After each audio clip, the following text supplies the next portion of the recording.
preventing the illicit import, export, and transfer of ownership of cultural property.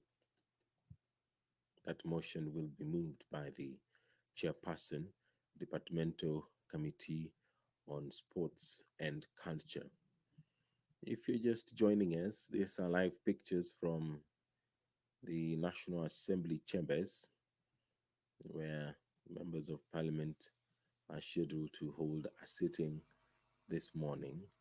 This is courtesy of a motion that was passed by this House to allow the members to expedite the business before it, before the members proceed to the long recess, which is expected in a couple of weeks.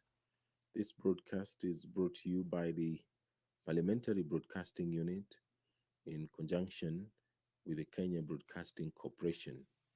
The broadcast is available on Bunge TV as well as KBC Channel 1. You can also follow this live broadcast on YouTube, courtesy of the Parliament of Kenya YouTube channel.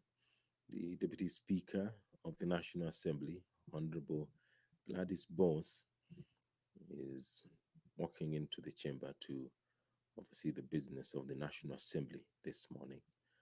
Let me now hand you over for this live broadcast. Enjoy your viewing.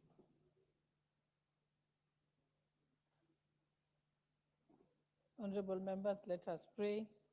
Almighty God, who in your wisdom and goodness have appointed the offices of leaders and parliaments for the welfare of society and the just government of the people, we beseech you to behold with your abundant favor as your servants whom you have been pleased to call to the performance of important trusts in this republic. Let your blessings descend upon us here assembled and grant that we treat and consider all matters that shall come under our deliberation in so just and faithful a manner as to promote your honor and glory, and to advance the peace, prosperity, and welfare of our country and of those whose interests you have committed to our charge. Amen.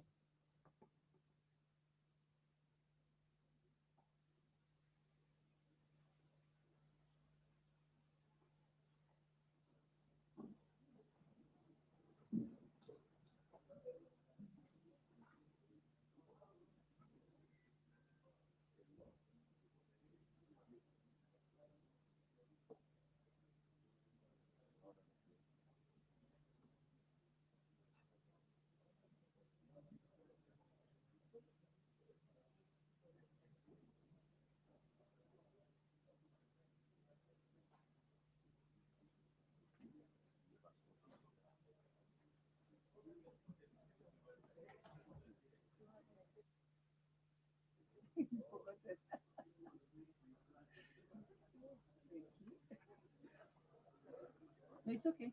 I have my cards.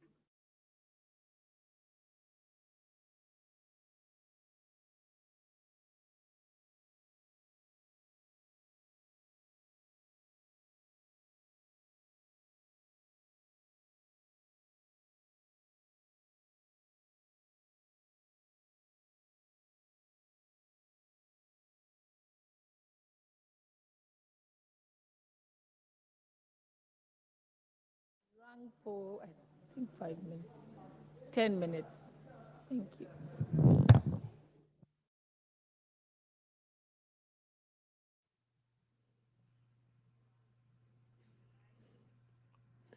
Good morning. If you're just joining us, these are live pictures from the National Assembly chambers, and the House is yet to convene officially due to lack of quorum. The Deputy Speaker of the National Assembly, who is presiding over the business this morning, has ordered the quorum bell to be rung for 10 minutes. Of course, this is courtesy of the standing orders of the National Assembly, which requires that the House must attain at least 50 members seated to allow business to commence. Another business that is lined up this morning is the, the second reading of the Geriatric Bill, National Assembly Bill number 50 of 2022.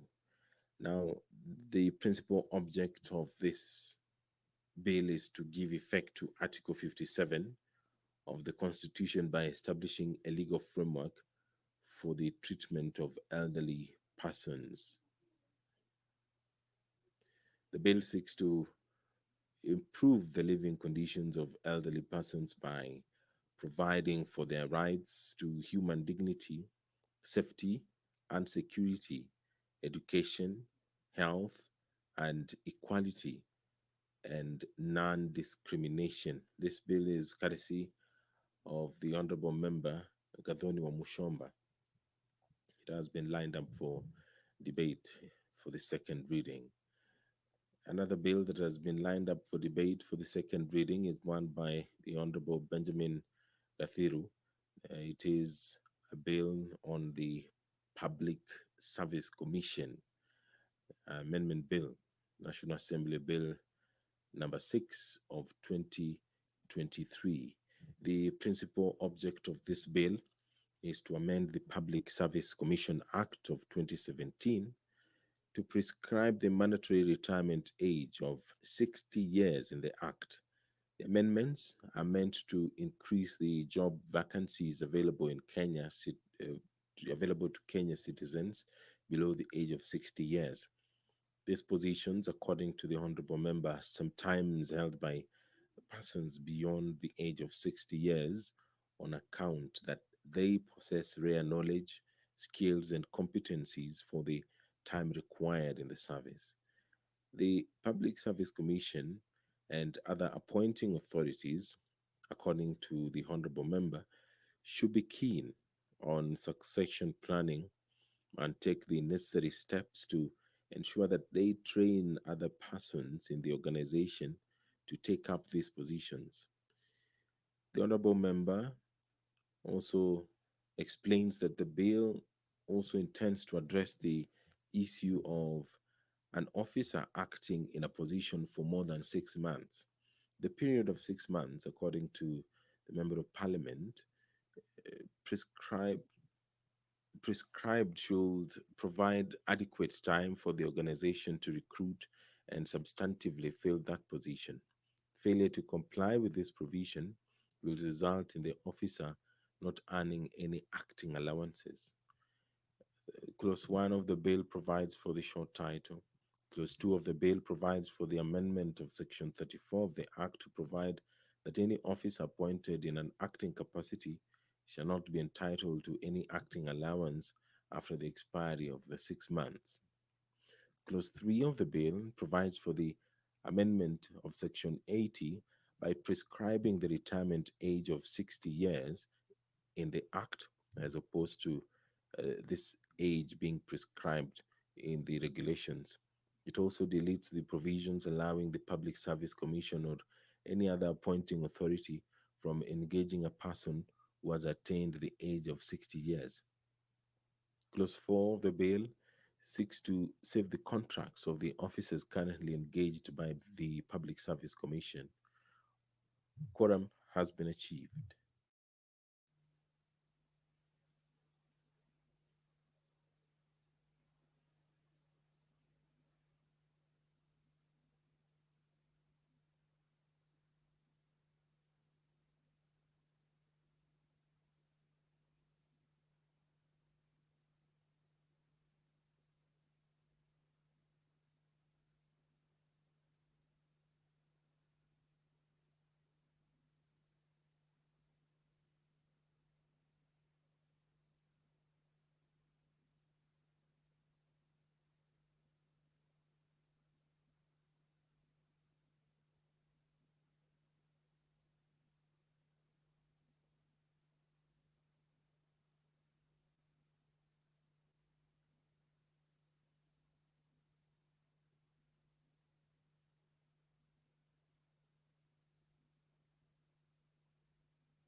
Good morning. If you're just joining us, we are still waiting for the speaker, the presiding speaker, to confirm that quorum has been achieved.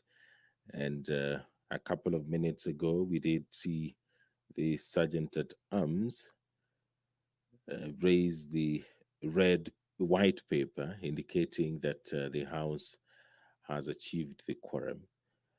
And we're waiting for the deputy speaker, who is currently having a meeting with one of the clerk and some members, perhaps regarding the business that the House is going to transact this morning.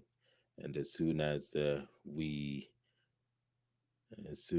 get the word from the speaker, then we'll allow you to follow this live proceedings of the National Assembly this morning, the 16th of November 2023. This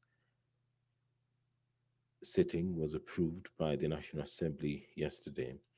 It is meant to expedite the business of the National Assembly before the House proceeds to the long recess, which begins in a couple of weeks from now. There we see the leader of the minority party, who is also the Ugunja Member of Parliament, Opio Wandai, has already taken his seat. So a couple of members as well who have made their way into the chamber.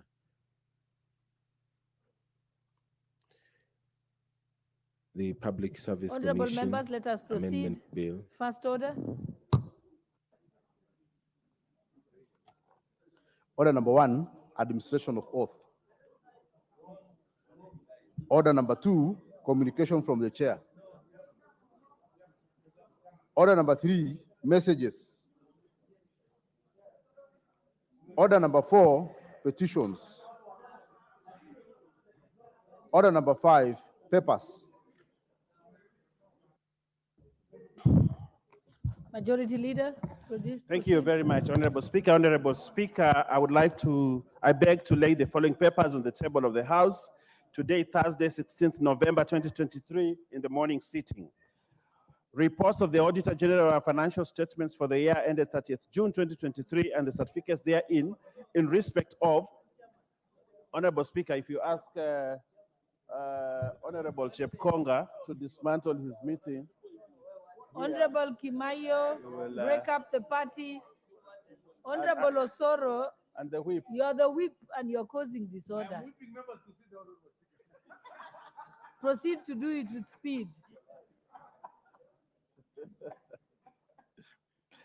Honorable Chepkonga is... Honorable Osoro is forgetting I have the power to recall his degree yes. as his teacher. Honorable- Okay, proceed.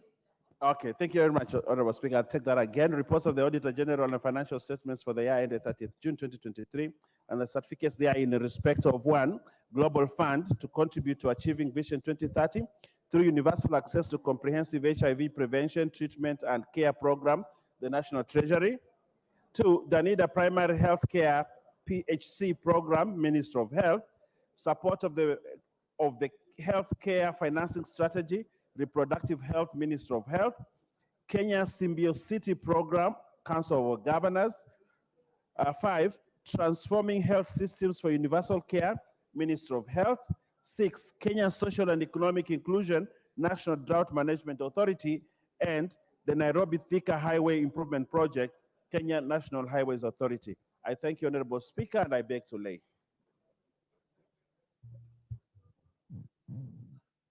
Next order. Order number 6, notices of motion. Order number 7, questions and statements. Honorable Ali Wario, member for Garsen. Thank you, Honorable Speaker. I raise to request for statement regarding disappearance of Mr. Mohammed Omar Dala Kolati from Kipao in Garseni constituency and Abdul Qadir Sharif Chuma from Didawarede. Honorable Speaker, pursuant to the provision of Standing Order 44-2C, I wish to request for a statement from the chairperson of the Departmental Committee on Administration and Internal Affairs regarding abduction and disappearance of Mr. Mohammed Omar Dara Kolati and Abdul Qadir Sharif Chuma at Witu. Honorable Speaker, on 30th October 2023, Mr. Mohammed Dara Kolati of ID number 33708571 with Abdul Qadir Sharif Chuma was abducted by alleged police officers while working in a petrol station in Witu. The abduction has raised concern regarding the fundamental rights of individuals pursuant to Article 29 of the Constitution, as efforts to trace his whereabouts have not borne any fruits. Honorable Speaker, it is against this background that I seek statement from the chairperson of Departmental Committee on Administration and Internal Security on the following.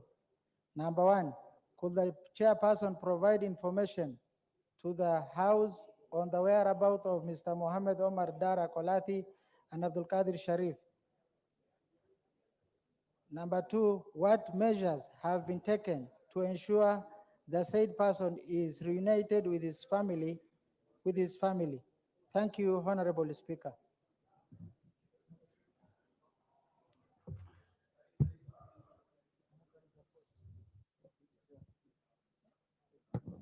Okay.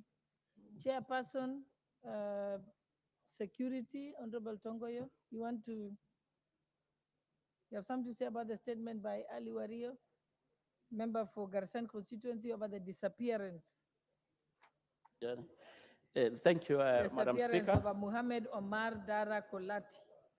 Yeah, we will transmit the same to the ministry and the CS for that matter, and in 2 weeks' time, we will give a response.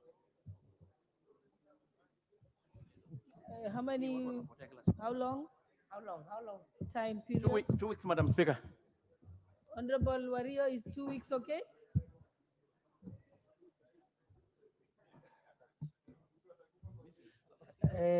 Madam Speaker, 2 weeks is too long because the parents are sick, they have blood pressure. Even right now, as I'm speaking, his father is unable even to walk out of the house. So, Madam Speaker, I request 2 weeks is too long. This is the government, maybe 3 days, Madam Speaker. I think 3 days is a bit too, maybe a week, try within a week, and don't go beyond 2 weeks. So guided. Thank you. Next order. Order number 8, motion. Debate on the President's address. Therefore, mover to reply. Leader, you may proceed.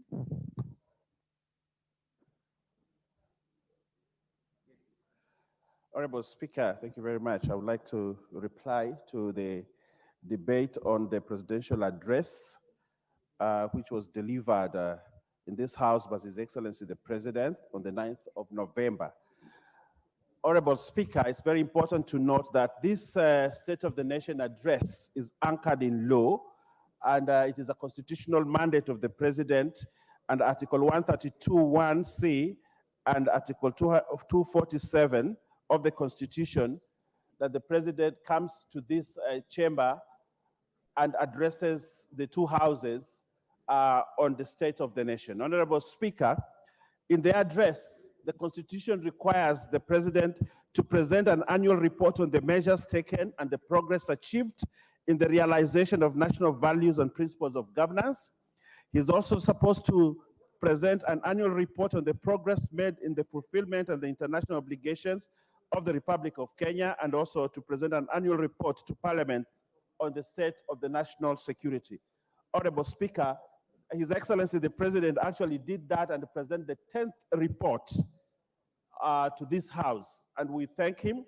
And in the debate, Honorable Speaker, which was delivered in 1.5 hours, the speech could not carry everything in those 1.5 hours, but I think the president did justice to the moment and actually delivered an address that gave confidence to the nation that it is on the steady path. Honorable Speaker, I know as I listened to the many honorable members contributing to this debate, there were the many issues of why didn't the president address this? Why didn't the speech include this? Why didn't the president talk about this?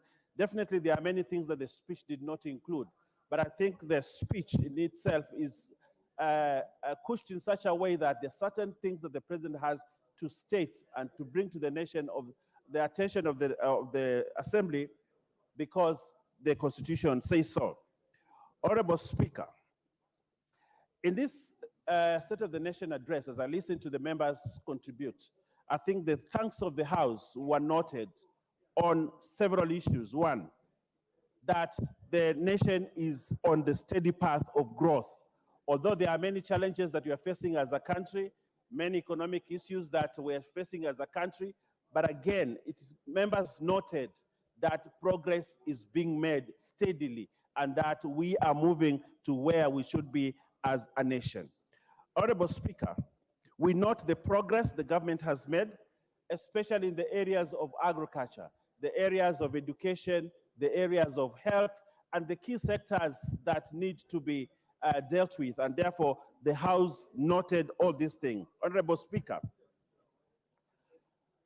in the speech, and the members noted, and I also note that they are hopeful that the investments that we are making right now as a government that is delivered by the president are transformative issues that are going to lead that both at the micro and the macro level, the fiscal and the monetary, and issues of social justice as progress towards better, the bottom-up program that the president and this government has put in.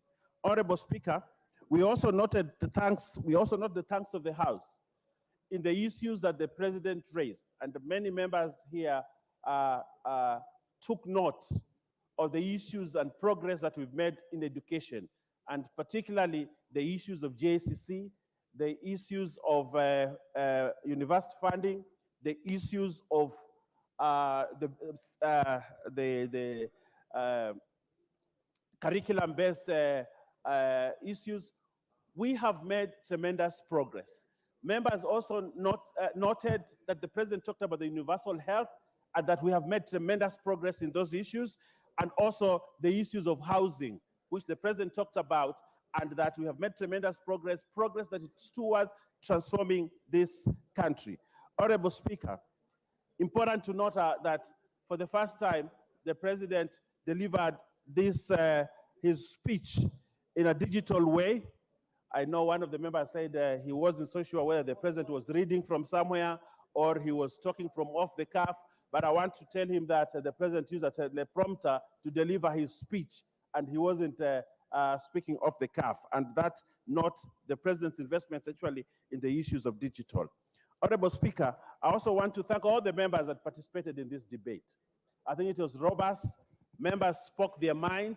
Members interpreted the speech the way they wanted to, but above all, this is a build-up towards a proper democratization of this country, and that people in this house, members in this house, can actually question, can actually debate a presidential speech without looking behind their soldiers, or the shoulders. Honorable Speaker, I want to thank every member who contributed, and I want to say thank you, and I beg to reply.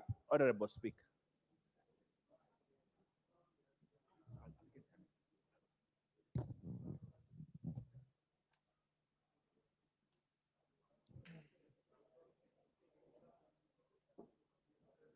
Honorable members, may I put the question? No, there's no question to put, eh? Yes, you have noted. All right.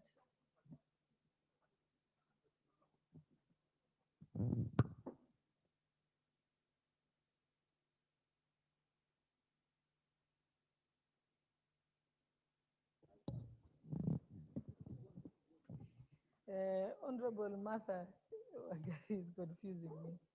Honorable members, I now put the question that pursuant to the provisions of Standing Order 24.6, the thanks of this House be recorded for the exposition of the public policy contained in the address of His Excellency, the President, delivered in Parliament on Thursday, 9th November 2023, and further that this House notes the following report submitted by His Excellency, the President, in fulfillment of the provisions of Article 132, 1C, and Article 247 of the Constitution, laid on the table of the House on Tuesday, 14th November 2023. 1. The 10th annual report on the measures taken and progress achieved in the realization of national values, principles, and principles of governance. 2. The 10th annual report on the progress made in fulfilling the international obligations of the Republic of Kenya. And 3. The annual report to Parliament on the state of national security. Will as many as of that opinion say aye? Aye. Will as many as of the contrary opinion say nay? The ayes have it. Next order.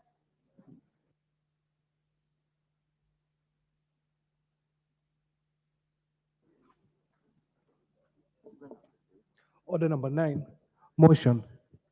Report on the multinational security support mission to the public. Report of the multinational security support mission to the Republic of Haiti.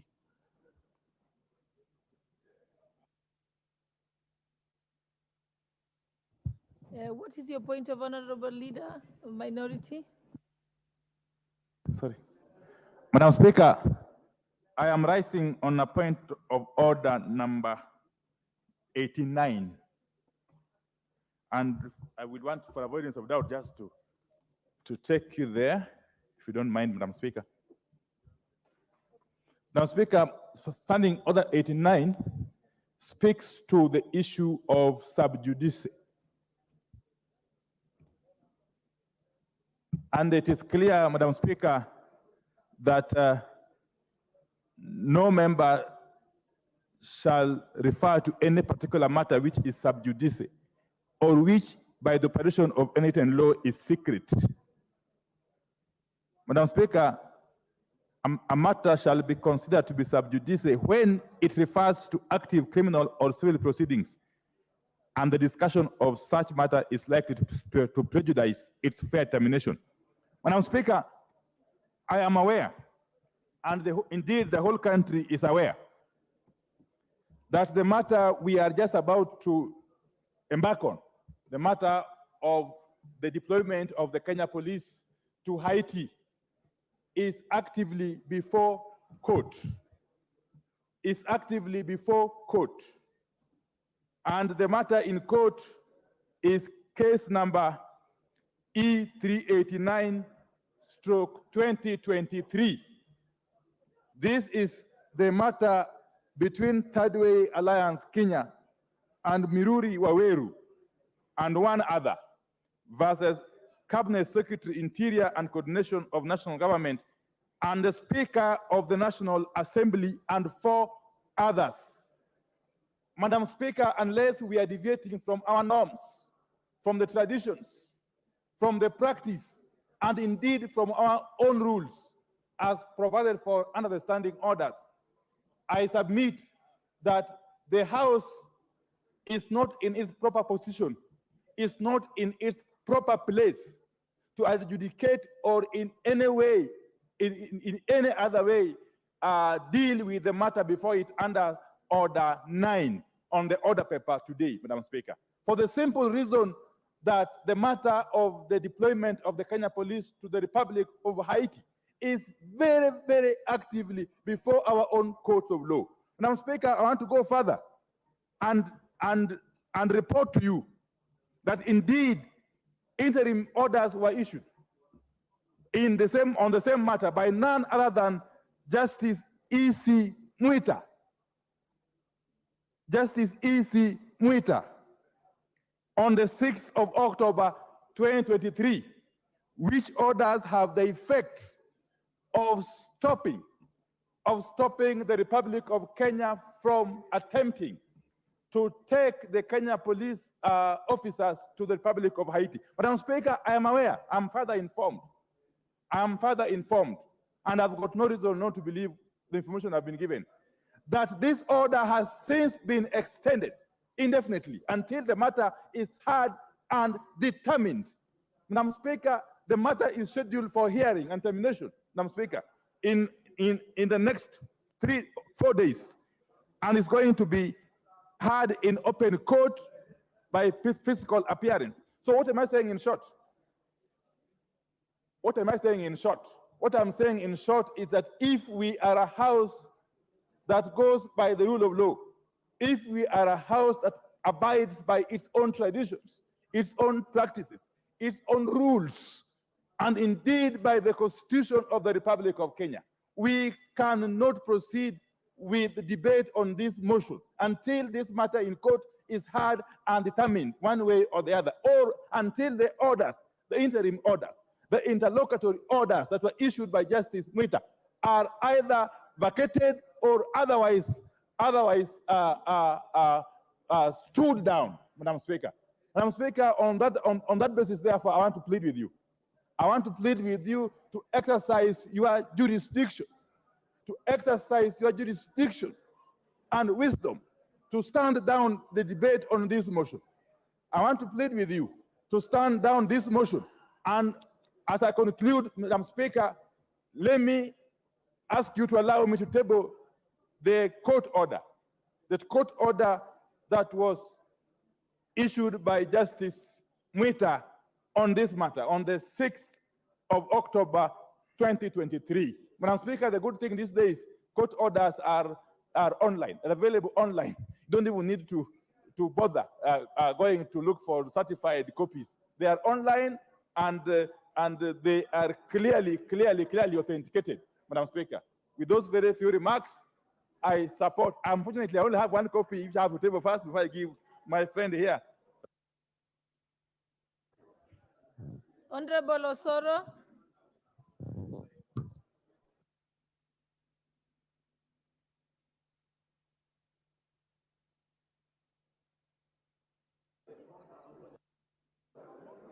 Thank you, Honorable Speaker. Honorable Speaker, listening to Honorable Minority Leader, and I've taken note to the standing orders that is raised, and in particular, he raised the standing order number 89 on the element of sub judice.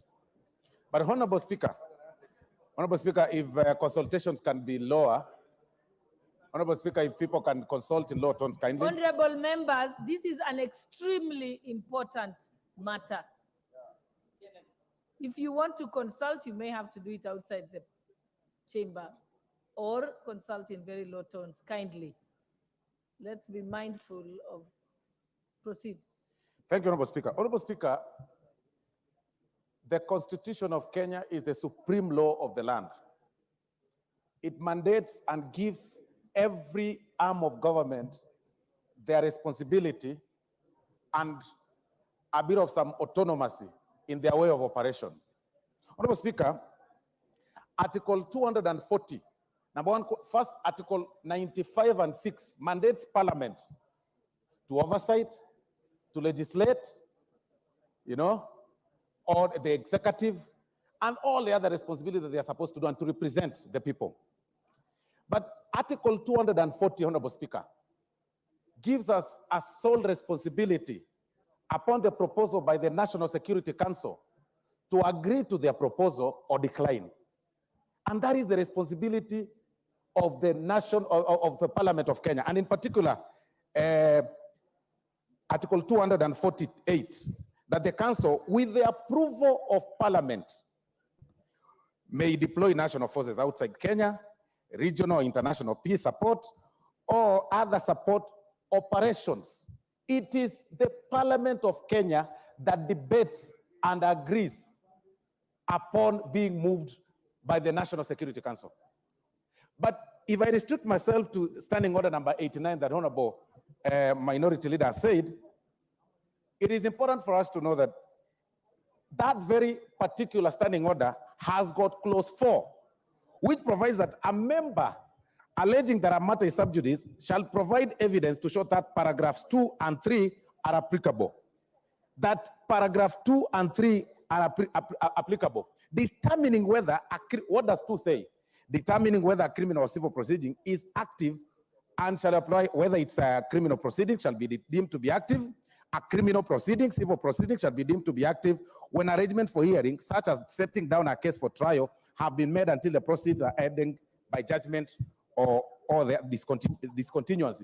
Or whether appellant proceedings, whether criminal or civil, shall be deemed to be active from the time when they are commenced by application. Honorable Speaker, we are not party to the criminal proceeding or civil proceeding that is in court. We are not litigants. We are not respondents as an independent house.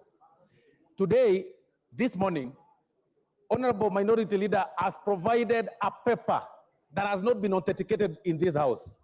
A standing order, Honorable Speaker of this house, was released yesterday.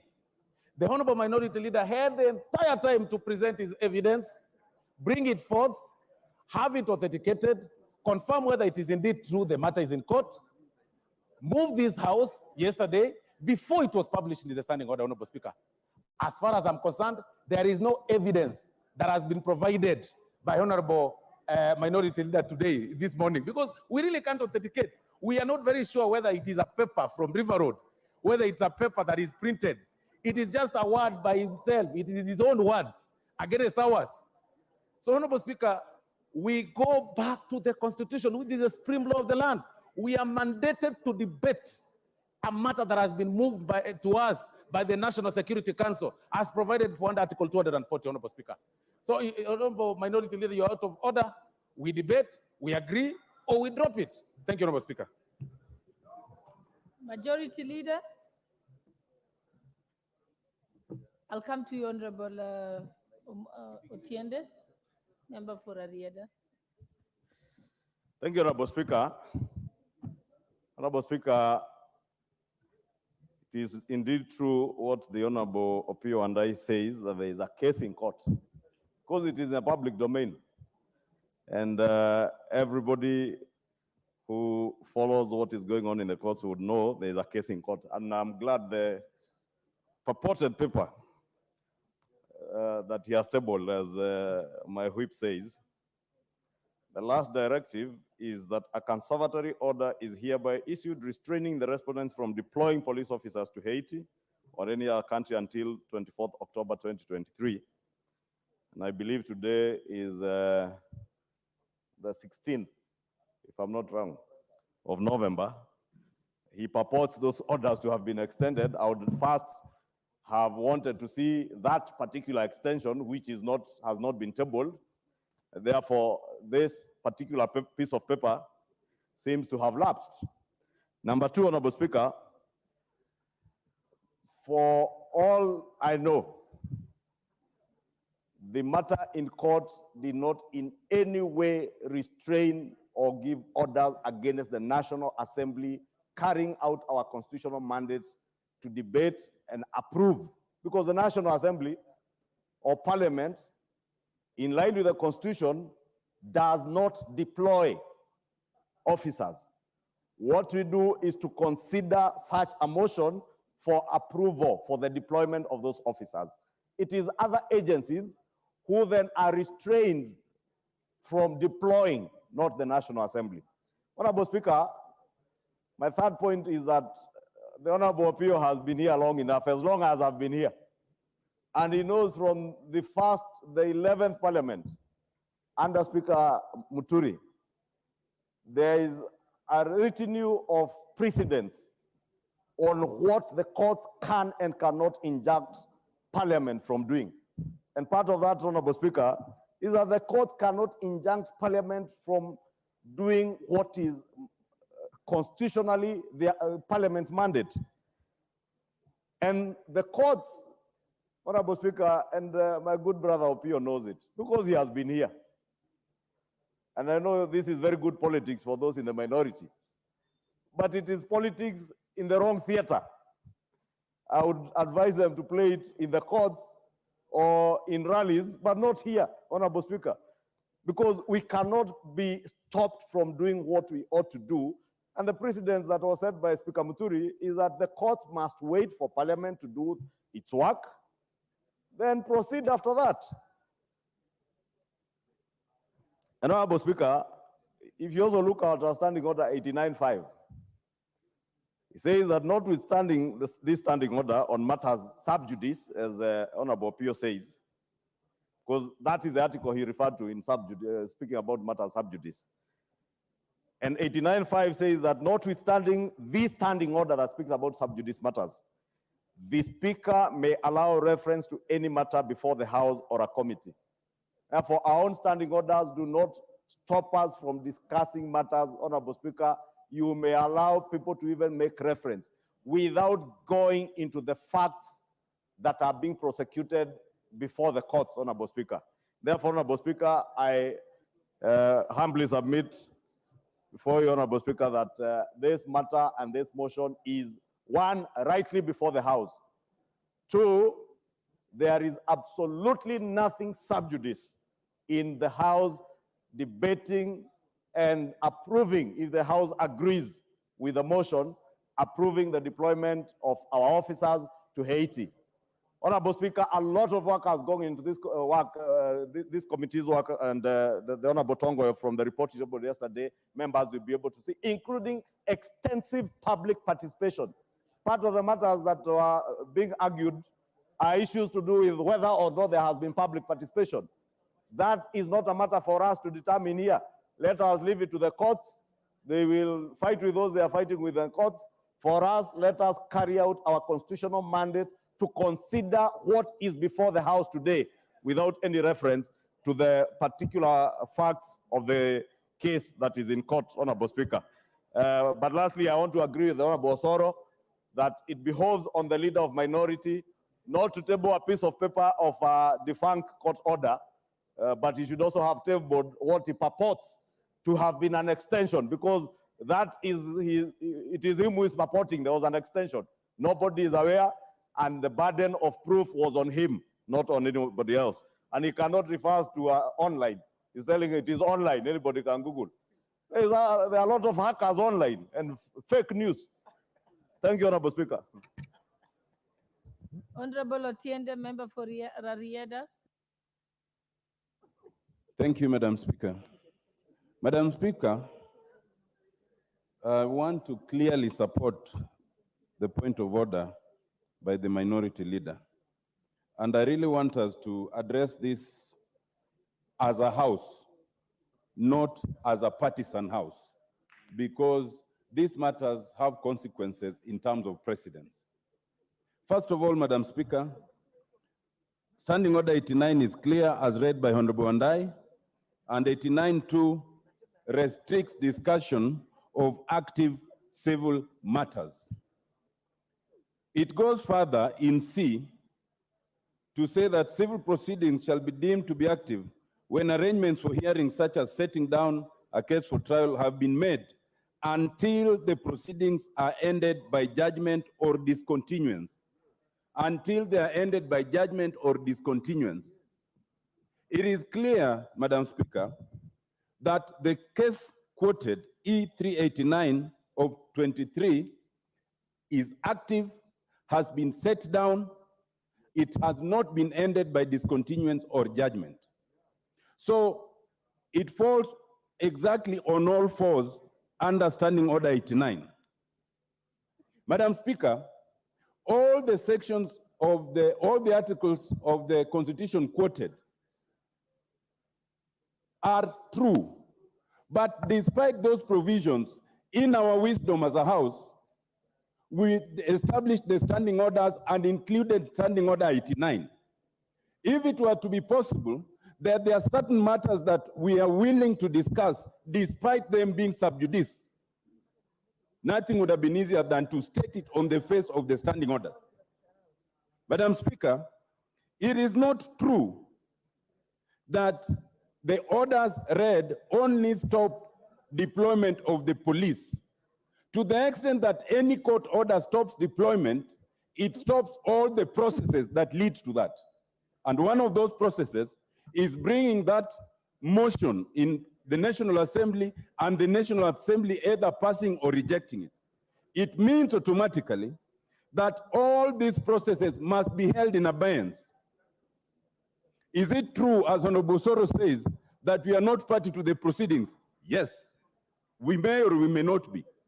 But whenever we learn of any matter that concerns us and we want to nip it in the bud or fast track it, we usually join the proceedings. So not being part of the proceedings is neither here nor there. Court orders such as this bind everyone, whether you are part of the proceedings or not. And Honorable Soro knows that because he's a lawyer. Madam Speaker, the principle that sometimes it can be convenient to follow court orders and sometimes it can be inconvenient to follow court orders is one that makes us a laughing stock. Madam Speaker, only recently, the leader of minority sought to replace the deputy chief whip of the Azimio party. Someone else other than the concerned member went to court, and like in this case, we were not party. But when the court stops the process, the speaker held that in abeyance for months until finally that matter was disposed of. How is that matter different from this? How do students, how do Kenyans looking at us try to understand parliament when we apply differential standards? We become a laughingstock. I think, Madam Speaker, it is unfortunate that sometimes we can conveniently think that we can ignore court orders and sometimes we cannot. In fact, in E389, which has been tabled before you, Madam Speaker, the Speaker of the National Assembly is a party. Whether the Speaker has chosen to appear or not is a different matter. And it does not make the orders not see. Lastly, Madam Speaker, the leader of majority says that we can only see what is being brought before us. You know, leader of majority, one day, when you become a lawyer, as I'm sure you will, or you will learn that only justice is blind. Justice is said to be blind, but any determinative authority must always take notice of what's happening aside. In the judiciary, we say judicial notice. Even in this parliament, if today we are sitting here and we learn, even on your SMS, that something has happened, which is a national crisis, we will take parliamentary notice of it. You cannot say that you cannot take parliamentary notice of what's in public notoriety, and we know it. Madam Speaker, I think that to avoid this selective amnesia by my brothers and to maintain the dignity of this House, this debate should be held in abeyance, and if the parliament wants to be a party, it should apply to be a party. Once it's determined, then we can come back to debate it. I so submit, Madam Speaker. Thank you. What's your point of order? Because we need to bring this to a close, I'll pronounce myself on it. Honorable Speaker, you know, Senior Counsel Otienda Omolo referred to me and said that when I become a liar, and I have no intention ever of becoming a liar. I have no such intentions of ever becoming a liar. I don't know if he said a lawyer or a liar, because, you know, from where Honorable Otienda comes from, you can never distinguish when someone is talking about lawyers and liars. And there's a famous movie, Honorable Speaker, called Liar Liar, that was about lawyers. So I have no intention, Honorable Speaker, for the record, to become a liar, nor do I intend to become a lawyer. But Honorable Speaker, I think I have taken judicial and parliamentary notice of the court orders, Honorable Speaker. But the point I had made was that, one, there is no injunctive order against Parliament. The injunctive order is on those who are charged with the responsibility of deployment. And the court order dated 24th October or 23rd October is quite clear that those who deploy are the ones who are debarred from deployment. Parliament, Honorable Speaker, does not and has no capacity to deploy anybody other than deploying the Honorable Otiende Amolo on a trip to Rarieda, or deploy him on a trip to Mombasa or a trip to Turkey for other things, Honorable Speaker. Honorable members, having listened to the various members, I think the two matters that are in contention is the interpretation of Standing Order 89, which talks about that no matter shall be discussed if a matter is sub judice. When a matter is sub judice, it doesn't mean just that by the mere fact that the matter has been filed makes it sub judice. Sub judice is when you discuss the merits and demerits of the case before the court. That is not what is happening here in the House. The House is just charged with the responsibility as set out in Article 247 and 8 of our Constitution, which says that the Council may, with the approval of Parliament, deploy national forces outside Kenya for regional or international peace support operations or for other support operations, and approve the deployment of foreign forces in Kenya.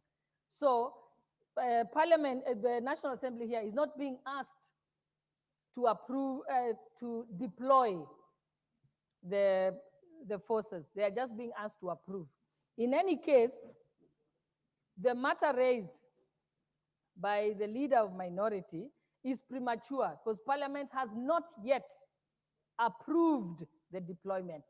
The matter has just been tabled or is going to be tabled before Parliament for approval.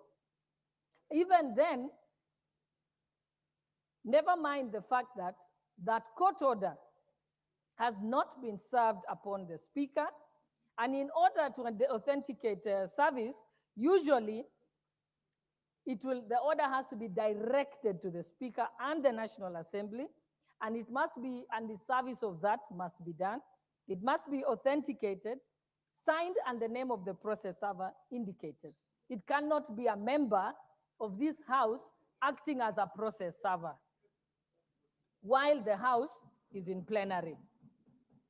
And if the court order quoted by the leader of minority is to be believed, it says, as he read, that whatever authority has been restrained from deploying the police to Haiti. The National Assembly has no such power of deploying any foreign sources. All it has to do is to approve the request for deployment by the Security Council. And therefore, I will therefore, with all that said, I will exercise the powers of the Speaker under Article or Standing Order 89.5, which says, notwithstanding this standing order, the Speaker may allow the reference to any matter before the House or a committee. So we shall proceed. Honorable Member for Narok West, Honorable Tongoya. You're making a point of order against my ruling. That is not in order. So let's wait for the matter to proceed because now it's closed. Then you can raise it at debate. Honorable Sunguli, you have an opportunity at debate. There is nothing before the House as we speak. Proceed. Thank you so much, Madam Speaker, for that Solomonic ruling. Madam Speaker, where is that? The multinational, taking into consideration. Proceed to move. Where is it? Where is it? Yeah,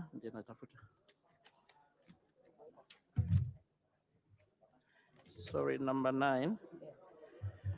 Madam Speaker, I beg to move the motion on the report on the multinational security support mission to the Republic of Haiti, that taking into consideration the recommendation of the Joint Committee of the National Assembly Departmental Committee on Administration and Internal Security and the Senate Standing Committee on National Security, Defense, and Foreign Relations in its report on the request regarding the deployment of the officers of the National Police Service to the multinational security support mission to Haiti, laid on the table of the House on Wednesday, 15th November 2023, and pursuant to the provision of Article 248A, this House approves the deployment of officers of the National Police Service to the multinational security support mission to Haiti. You have a seconder? I ask Dido Raso to second.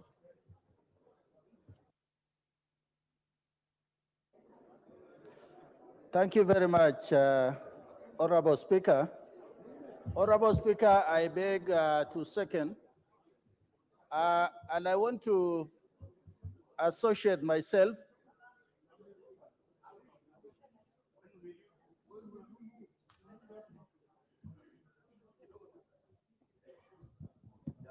Thank you.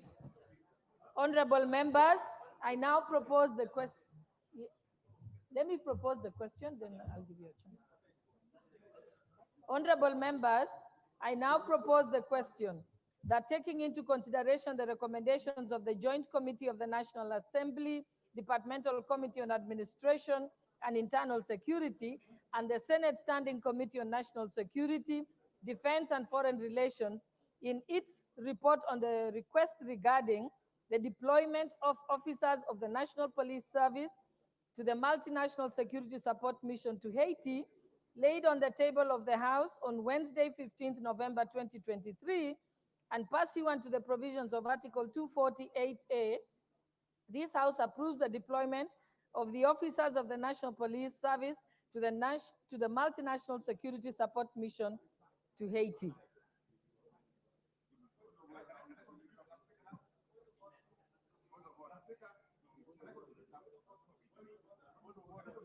Yes, your point of order, Honorable Vandai. You want to contribute? Okay, Honorable Otiende, you have a point of order? Okay. Madam Speaker. And Sugulu, you can now give your point of order. Madam Speaker. If you have any, but let's wait. Madam Speaker, thank you for your ruling. As we are guided by the House, we must accept whether we agree or not. But given your ruling, Madam Speaker, you have clearly guided that understanding Order 89, what is to be avoided is discussing the merits or demerits of the matter in court. And I'm accordingly guided. Madam Speaker, looking at the report that has just been tabled as a motion, it contains matters that discuss merit and demerit.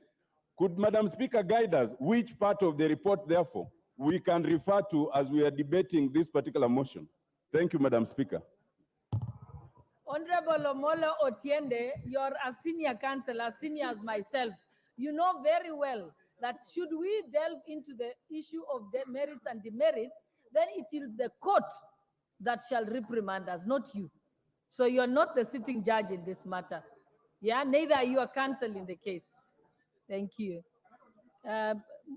Honorable Sunkuli, your point of order now Madam is Speaker, mature today enough. you are not very kind to me, but I accept. Now, I'm asking, unfortunately, my point of order is more or less the same as Honorable Otiende's, but to put it in my different language, I personally respect your ruling, but could you give further guidance, Madam Speaker, on the merits of the case, the question of the merits of the case? Because if the rule is against the merits, I think it would be good for members not to delve into the merits of the matter. So could you give us guidance on what the merits of the case are? Okay, Honorable Sunkuli, you missed an important part of my ruling. I said that this House has not been served with a court order, and therefore we cannot know what the order directed. When that comes, there shall be sufficient time to do that. But for now, we are proceeding as usual with the matter. So, Honorable Ruku, what's your point of order? Madam Speaker, I listened carefully to the chairman of Joint Committee on National Assembly, and I didn't hear him moving the motion. I don't know whether this motion is proper on the floor of the House or not. Thank you, Madam Speaker.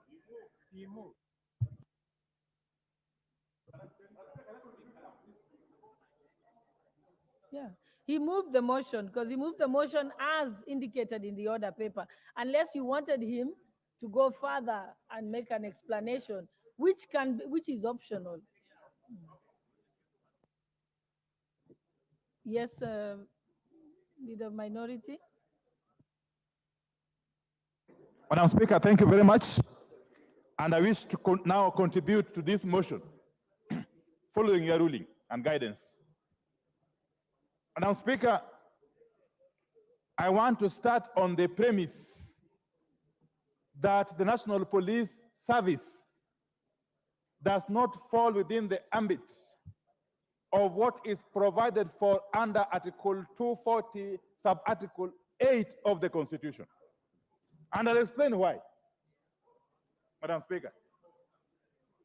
Madam Speaker, Article 240.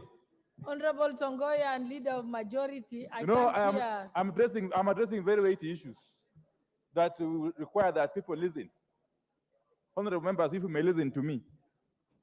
Okay, Honorable Leader of Minority, start again because I didn't hear you. Yes, I was saying that Article 248, Article 240, sub-article 8,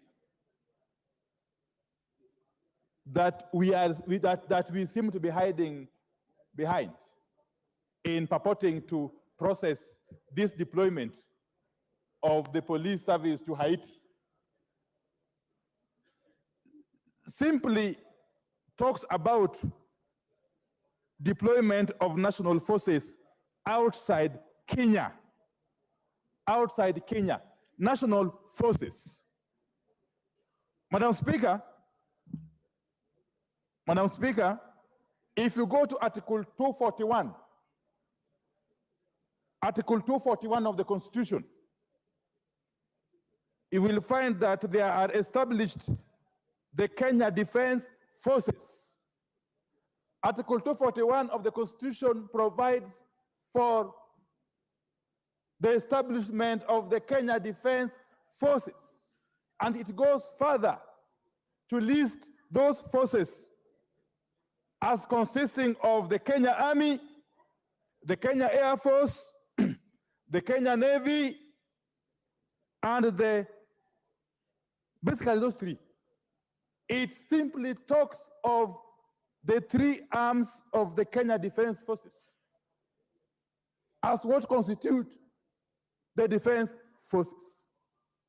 Nothing could have been easier if the drafters of this constitution had intended to include the National Police Service as part of the forces.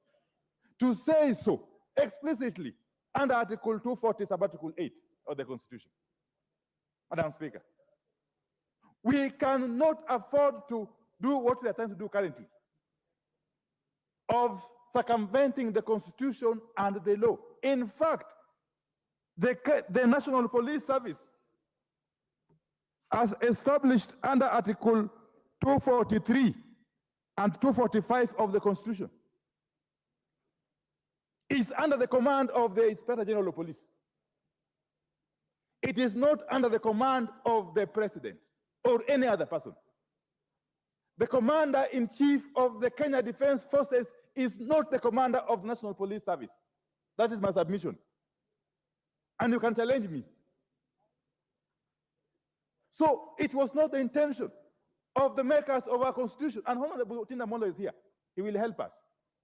Because he was a member of the committee of experts that drafted our Constitution. It was not the intention of the draft of the Constitution, nor was it the intention of Kenyans when they promulgated this Constitution. So you seem to have a point of order? Yes. Okay, you'll come after leader. Thank you, Honorable Speaker. You know, the leader of minority has asked us to challenge him.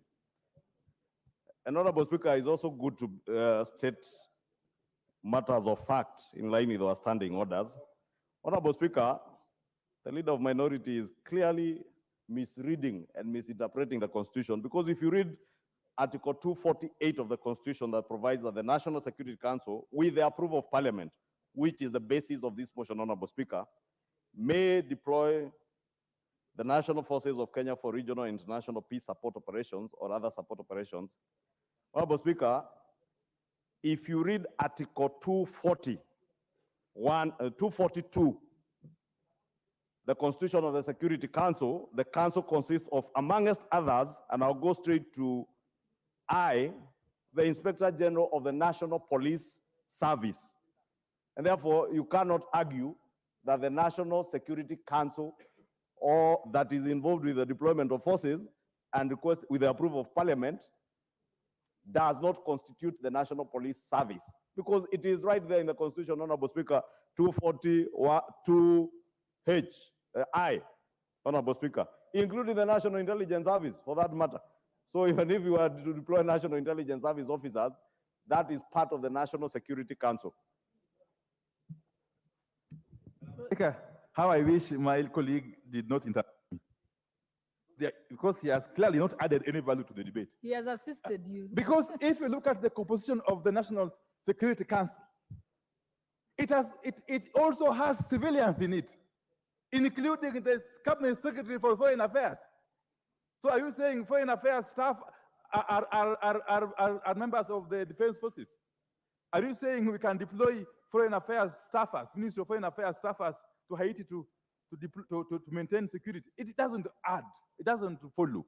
It doesn't matter who is a member of the National Security Council. What is important is what constitutes Leader, what one constitutes moment, there's a point of order. I'll still give you time, don't worry. You have sufficient time, and we shall add you a minute or so for the interruption. Honorable Russo. Thank you very much, Honorable Speaker. Honorable Speaker, I stand under Standing Order number 91. I think from the floor of this House, the leader of minority should not mislead the nation and this House. For him to stand there and purport that the president is not the commander of the National Police Service, then the word commander-in-chief simply means that all those who are armed, whether the Kenya Defense Forces, the National Police Service, the Prison Service, actually come under the President of the Republic of Kenya. That is what he has been given, or she, by the Constitution. Honorable Speaker, it is okay for the leader of minority to make a statement, but let him not be allowed to mislead the House and the nation. Thank you. Proceed. Now you have been properly guided. Anyway, you know, in this world, wonders will never cease. You know, the Constitution is so clear. I don't want to belabor the point, really, because I think even my colleagues on the other side are clearly agreeing with me, even though they may not say so loudly. The Constitution is so clear. But that aside, having addressed myself to the unconstitutionality of this move, I want now go to the merit. Even assuming that Kenya, that this House could actually approve the National Police Service to go to Haiti. If you go to National Police Service Act, the National Police Service Act, Section 108, Section 108 of the National Police Service Act, where in certain special circumstances,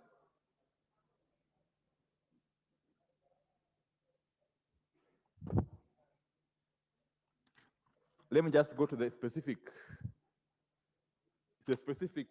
section. Section 1081. Yes. 1081 of the National Police Service Act. And it provides as follows. Madam Speaker, the President may, on the application of the government of a reciprocating country, the government of a reciprocating country, okay, order such number of police officers as the President may think fit to proceed to that country for service therein for the purpose of assisting the police service of that country in a temporary emergency. Madam Speaker, what is the definition of a reciprocating country? Before we even go to the definition of a reciprocating country, the country in question must be having a functioning government. My submission is that the Republic of Haiti, as we speak currently, has got no functioning government. And therefore, the question of reciprocating or otherwise can't arise. But even more importantly, this requisition, this request for the deployment of Kenya Police Service officers to Haiti, who is the originator? Where did it come from? Did it come from Haiti? And if it came from Haiti, from who in Haiti? Which government in Haiti? Which government, as we speak, is in charge of the Republic of Haiti? Because as a country, as a parliament that represents the people of Kenya, we have to ask these questions. We have to ask these questions because the public will ask us even tougher questions if something goes wrong in Haiti. So we must ask these questions. Which government in Haiti made the requisition for Kenya police officers to go to Haiti? If it is not the government of Haiti, therefore, who then asked for our police officers to go to Haiti? Is it the UN? I'm hearing it's the UN from somebody shouting across the island. What's your point of Is it order, is Honorable it- Kainan? Your debate must be very exciting. You have many points of orders. You should appreciate it. Thank you, Madam. Proceed, Honorable Kainan. Madam Speaker, is it in order for the Honorable Wandai to mislead Kenyans when page 10 of the report, and I read, clearly says, the Prime Minister of Haiti, with the concurrence of the Council of Ministers, addressed a letter to the UN Security Council on 9th October 2022, and on 10th October, the UN Security Council. And you just need to understand the making of the UN Security Council. Kenya is a responsible member. So the request came, and it's good he understands this. The request came from the Prime Minister of Haiti to the UN Security Council. The UN Security Council, in turn, requested the member states to contribute. So you need to understand, it's in order for the Honorable Wandai to mislead himself, to mislead members of parliament in Kenya that nobody requested for this. Yet he knows Kenya is a responsible member of the UN.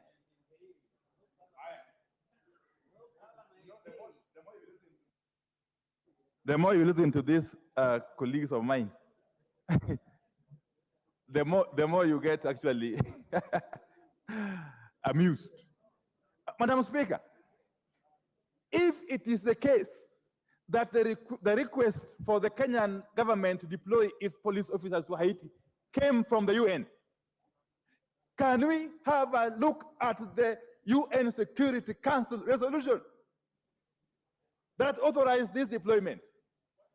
Does it make mention of Kenya, even for a moment? Does the UN Security Resolution authorizing this deployment make mention of Kenya? It does not. That is my submission. And therefore, we are basically getting into some kind of misadventure for reasons which are not known to the rest of us. The reasons could be known to a few people who are in the executive. But we want to tell you that you cannot use our Kenyan. No, please kindly give him another 5 minutes because he was interrupted severally. You cannot use our police women and men as guinea pigs at the altar of rent seeking. Because we know for sure that the motivation for this misadventure is money. Is money. People want to use our hapless police officers as guinea pigs in their bid to get cheap money. If you are sure that our Kenyan police officers are going to be safe in Haiti, first of all, start by taking there your child or brother, or go there yourself. Go there yourself. And then they tell us, Madam Speaker, that you see, the reason why Kenyan is leading this mission is because Kenyan people have got the same skin complexion as the Haitians. Are Kenyans the only black people in this part of the world? Are we short of black people in that part of the world? If you go to the Caribbeans, the whole of South America, Indeed, even some parts of North America, don't we have black people? Are we the only black people in this world, us and Haitians? What kind of nonsense is this? Very parliamentary. Because you cannot lead us to indulge in an illegality at the altar of rent seeking. And therefore, with those very many remarks, and to allow my colleagues to equally contribute, I reject in toto. This ill-advised motion. This very ill-advised motion, I reject it in toto. And I want to appeal to my colleagues from both sides of the political divide to equally reject this motion, if only to save our country and the future of our children and our grandchildren. Thank you, Madam Speaker. I oppose.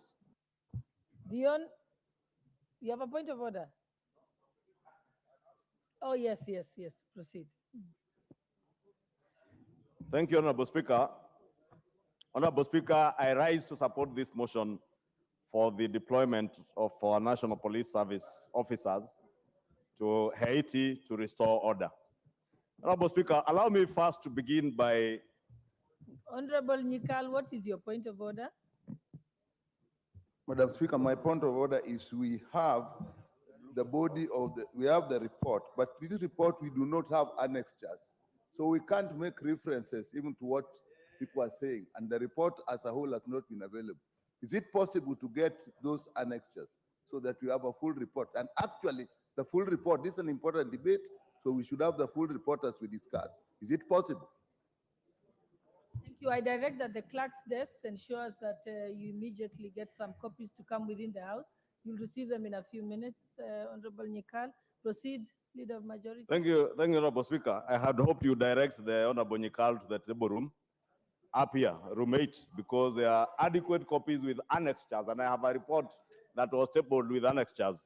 So if his PA photocopied without the annexures, you can ask them to download online. Honorable Speaker, I had said that I was rising to support this motion.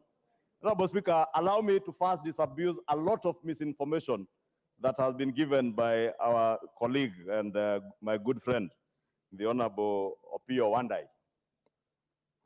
And I heard him, Honorable Speaker, say that the UN Security Council resolution 2699 of 2023, that it does not even mention Kenya anywhere.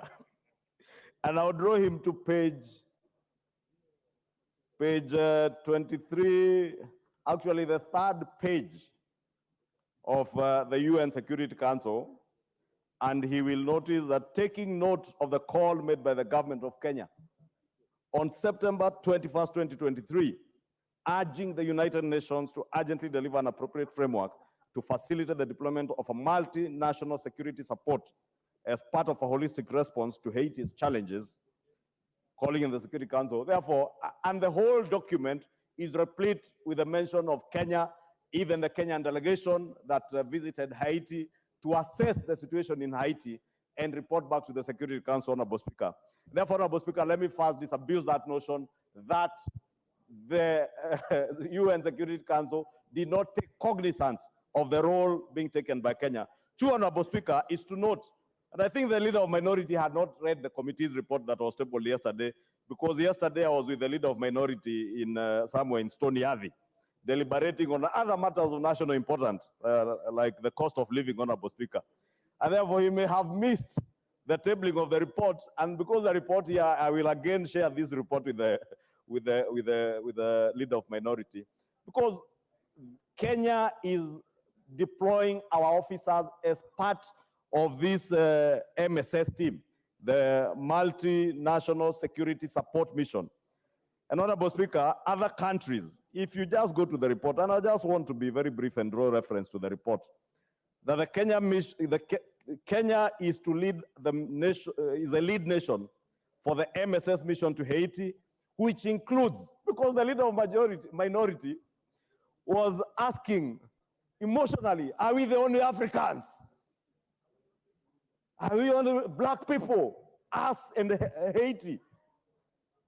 And this report that is before, I'm sure it is there in his office even, because his PA is a very diligent officer. says this mission includes Senegal. Senegalese are Africans. They are black people like you and me. Burundi.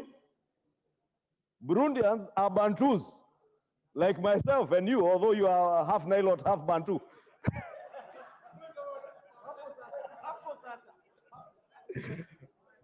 Burundians are as What's your black point and of as order, Bantu Honorable as I Wandai? am. Allow Honorable Wandai to prosecute his point of order.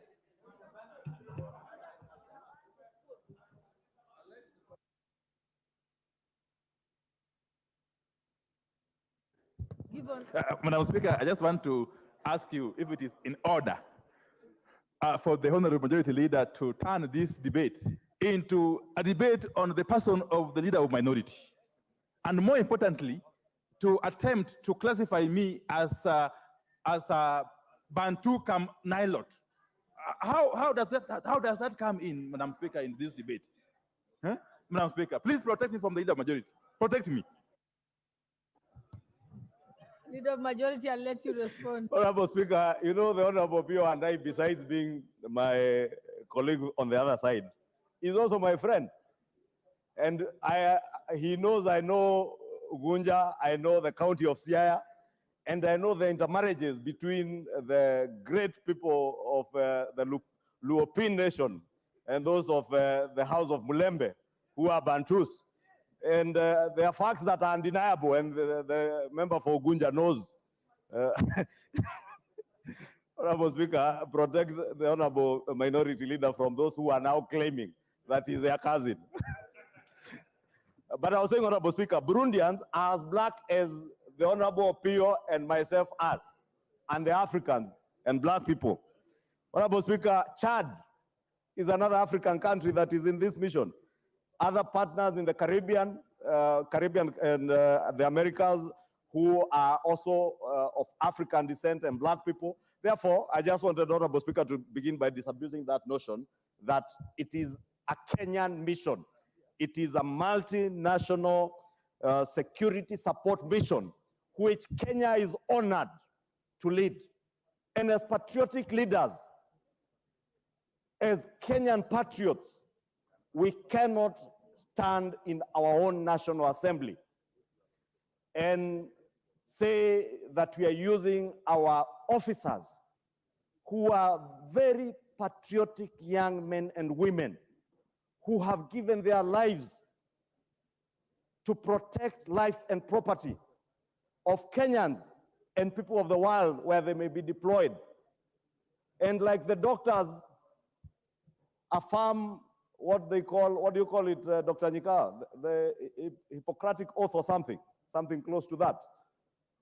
Our police officers and armed security men take an oath to defend life and to serve their nation anywhere they may be deployed, including being deployed in the residence of our leaders like Opio and I.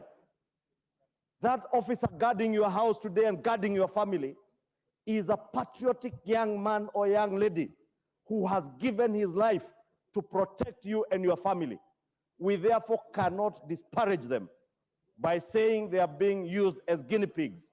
They are doing their patriotic and national duty, not only to elevate our country's security forces and their performance, Honorable Speaker, because the other notion that is being disabused, it is made to look from the submissions by the Leader of Minority that this is the first mission that the National Police Service is being deployed to. Honorable Speaker, if the Leader of Minority had bothered to read this report, and I must commend the chair of the Security Committee, the Honorable Tongoyo, his vice chair, and the members of the committee, because they were very diligent. Kenya has previously engaged in other missions, including that in Kosovo, Yugoslavia, Darfur in our region here, Namibia in Africa, Timor, Angola, Sierra Leone, and even Croatia. I don't know how many black Africans live in Croatia, but we did that as part of the community of nations. And the deployment, Honorable Speaker, the proposed deployment that we are being asked to approve is anchored on our responsibilities or the responsibility of Kenya as a UN member state and as part of that global community of nations. Honorable, historically, Kenya has been a leading participant in providing solutions to global security challenges. We indeed, as leaders, should feel honored as a country that our country has been called up by the UN Security Council and other nations of the world to serve in restoring security and restoring the dignity of other human beings, whether they are black people or not. And that's why I said Croatians are not black people. They are not Africans. But we have participated in missions to secure their country, to make it and restore the dignity of the people of Croatia and other areas, including other African countries, Honorable Speaker. Honorable Speaker, the other issue that has been raised, Honorable Speaker, which I would want to respond to, is the National Police Service part of our national security organs, Honorable Speaker? And Honorable Speaker, if you read Article 239, because it is one thing, Honorable Speaker, for the Honorable Pio and I being a lawyer, and I'm not a lawyer, Honorable Speaker, and I have asserted I am not a lawyer, and I have no desire for. Allow the majority leader another 3 minutes to finish. Honorable Speaker, I was saying I have no desire of ever becoming a liar. Therefore, because lawyers, Honorable Speaker, are always intent on reading the law in the way it favors them, because that is what they do as liars. Therefore, Honorable Speaker, because I'm not a liar, Honorable Speaker, I read the Constitution as an accountant who is able to read good English, interprets the Constitution as it is. Article 239 is not read. Honorable Kajwang, TJ Kajwang. CJ Kajwang. Madam Speaker, of course, the majority leader wants to have some very humorous opportunity in the House to make this debate lively. But Honorable Speaker, majority leader is calling us lawyers liars, and is calling you, who is on the seat of the Speaker, a great lady of this country, that all that you have done all your career is to be a liar, and is facing you eyeball to eyeball and calling you a liar in the National Assembly. Well, Otiende and I, we are small people in this society. But Madam Speaker, you of all the people, you are a liar. Madam Speaker, is he in order to call us lawyers who have struggled our horse years and practiced more than 30 years in this country, that we are just but liars? Honorable Leader of Majority, I hope to God you are not calling me a liar, but what I heard was that you were saying liar or lawyers. Please confirm that you're not calling the lawyers in the House liars. Clarify. You know, Honorable Speaker, I have tremendous respect for liars. And our pronunciation, Honorable Speaker, the other day I was having tea with my good friend, the Honorable TJ Kajwang. And the Honorable TJ Kajwang spoke to me about a sip. And I was wondering, what sip? And because we were sipping tea, Honorable Speaker, only to come to learn he was speaking about the ship that had deployed the oil in Mombasa. Therefore, our pronunciation, Honorable Speaker, based on where we come from, varies. And the Honorable TJ Kajwang should forgive me, because where I come from, LRW, where you have W and Y, we have that difficulty. So I have the advocates of this country, let me use the word advocates. The advocates who serve, like the Honorable TJ Kajwang, are great people, and including yourself, Honorable Speaker, and you know I have tremendous respect for you and other advocates in this country. But I was speaking about, I have no intention ever of becoming one of them, because I'm an accountant. And I'm able to read, because going back to my point, I'm able to read the Constitution and interpret it, because the Constitution is not written in a lot of legalese, it's plain English. And Article 239, Honorable Speaker, of the national security, that defines our national security organs, says that the national security organs are the Kenya Defense Forces, National Intelligence Services, and the National Police Service. And indeed, Honorable Speaker, if you read on Article 239, sub-article 6, it says that Parliament shall enact legislation to provide for the functions, organization, and administration of the national security organs. And therefore, our National Police Service is part and parcel of our national security organs that the National Security Council can seek to be deployed to restore order or in case of emergency, as that has been sought in the country.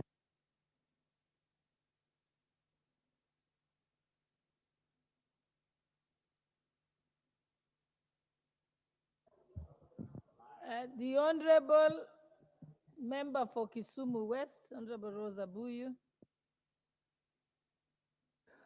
Honorable Speaker, thank you for this opportunity. From the onset, I'd like to say that I'm a member of the committee that has presented this motion. Madam Speaker, unfortunately, in the final stages, when this report was being written, I had to dash to my constituency and therefore was not able to be present to append my signature as a dissenting voice to this report. Madam Speaker, I'm not an advocate and I'm not a lawyer, but I stand here to speak as a citizen of this country. Madam Speaker, I want to speak on behalf of millions of Kenyans who are not able to give their views this morning on this motion. Madam Speaker, I speak for thousands of residents in Lamu. I speak for thousands of residents in the North Rift. Madam Speaker, I stand to speak for residents who are in Northeastern. And I also stand to speak for all those residents in Sondu who in the recent past have experienced the skirmishes of the clashes that have cost many Kenyans their lives. Madam Speaker, the UN recommendation report clearly states that there should be one policeman at a ratio of 450 citizens. In Kenya today, Madam Speaker, we have one policeman to the ratio of 1,152 Kenyans. Madam Speaker, the result of this can clearly be seen in this country, where the impact of few police officers is felt in the violent occurrences in many parts of this country, where many Kenyans end up losing their lives. Madam Speaker, we've been told that security does not lie in the numbers of security officers. That might be true, but Madam Speaker, you can only train and make good quality of numbers that you have. Madam Speaker, we know that charity begins at home. Madam Speaker, where is the sense in taking 1,000 police officers to Haiti when Kenyans are dying in need of protection, in need of service from their police officers? Madam Speaker, the government or the head of the government took an oath to protect the lives of its citizens.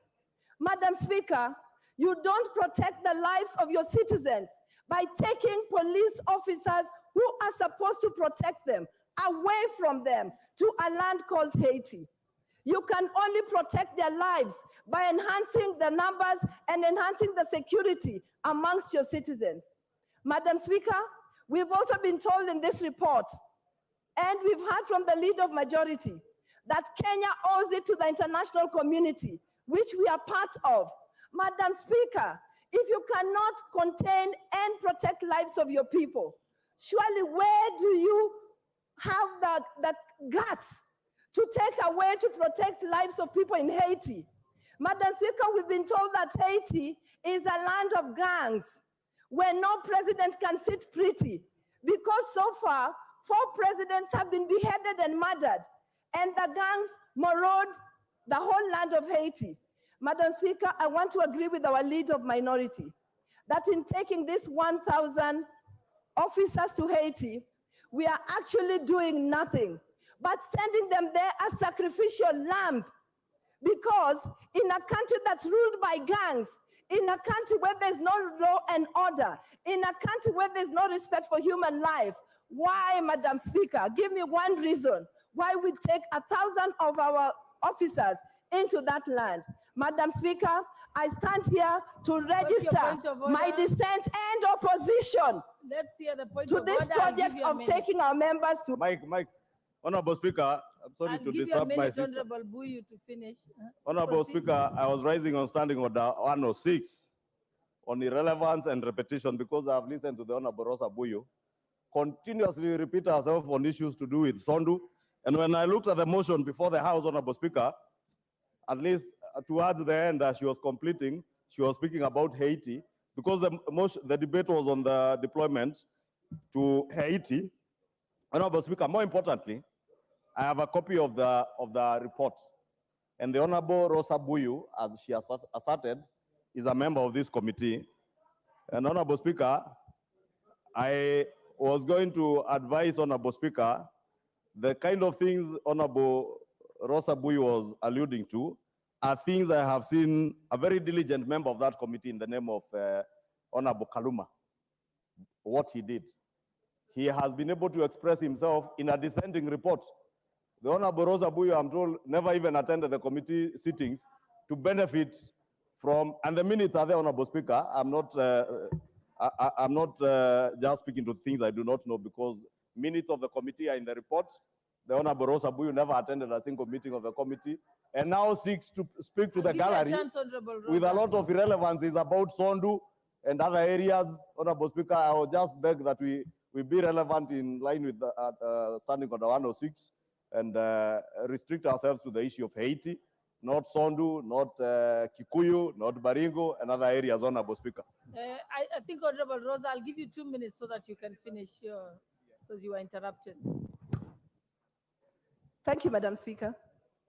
Madam Speaker, for the records, I was in the meeting, the joint meeting of the two committees, Committee of National Assembly and Committee of the Senate. And I deliberated, and even in that committee, I actually voiced my opposition. Madam Speaker, I've clearly stated that I wasn't able to come in the last committee when the report was being finalized because I owe it to my people to be in the constituency when the duty calls, and I was there. Madam Speaker, the reason why I'm talking about Sondu, Baringo, Lamu, Northeastern, and the other places is because those places are experiencing violent, that's actually leading to deaths of many people, Madam Speaker.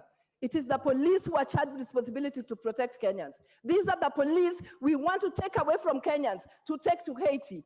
Madam Speaker, the leader of majority sometimes should learn to be relevant himself instead of standing up on useless point of orders. Thank you, Madam Speaker.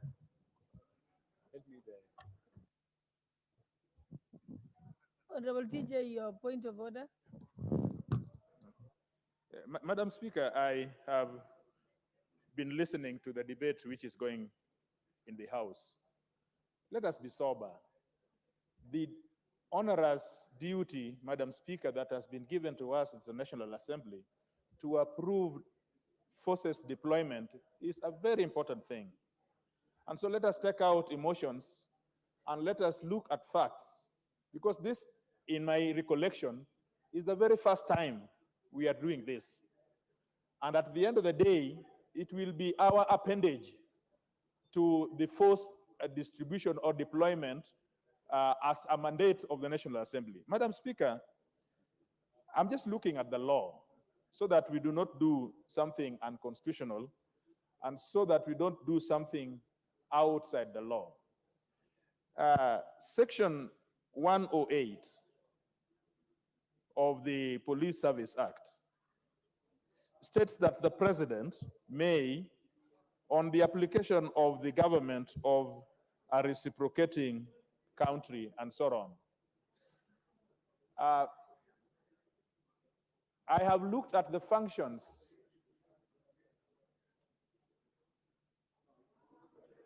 Madam Speaker, I've looked at the functions of the police service, and I have looked through all the functions that are given to the Inspector General, except for 108, the only section in which the president may send police service is section 108. The rest of the sections, police service are a homeland. They protect inside the country. The only place in which police service can go outside the country is under 108. And under 108, it begins by saying the president can do that, but in a reciprocating country. Madam Speaker, I would want the chair to express itself to apply its mind to whether Haiti is a reciprocating country. Whether Haiti is a reciprocating country. Because if it is not a reciprocating country, over all the things we have said, police service is supposed to help us internally, not outside. And the authority given by the law is only the authority to reciprocating countries. And so, Madam Speaker, I think this is a very important issue that even as we are going on, I don't say that we stay the proceedings, but I'm asking that the speakership should apply its mind and come back with a reasoned communication from the chair, whether in the facts of this matter, Haiti is a reciprocating country for which we as National Assembly have the requisite jurisdiction to approve the forces to go to a foreign country. Thank you so much, Madam Speaker. The Honorable Member for Kamkunji, Honorable Yusuf.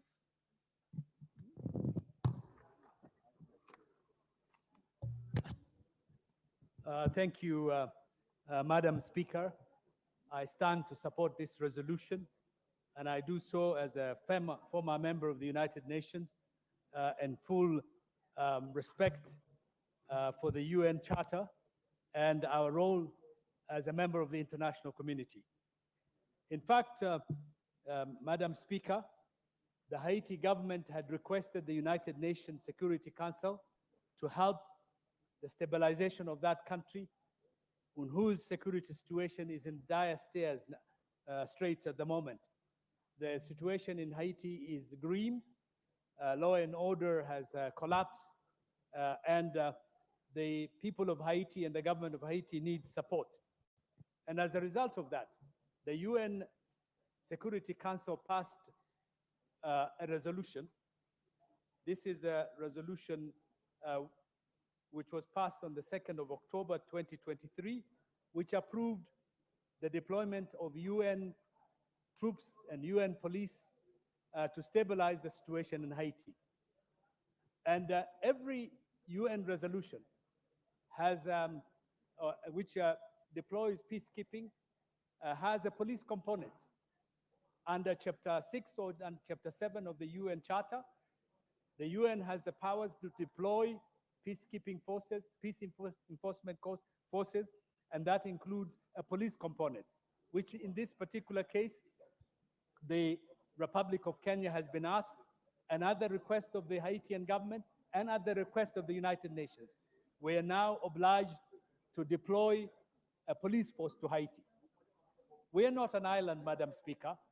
We don't live in an isolated world. We are part of the international community, and Haiti is not an isolated country for us.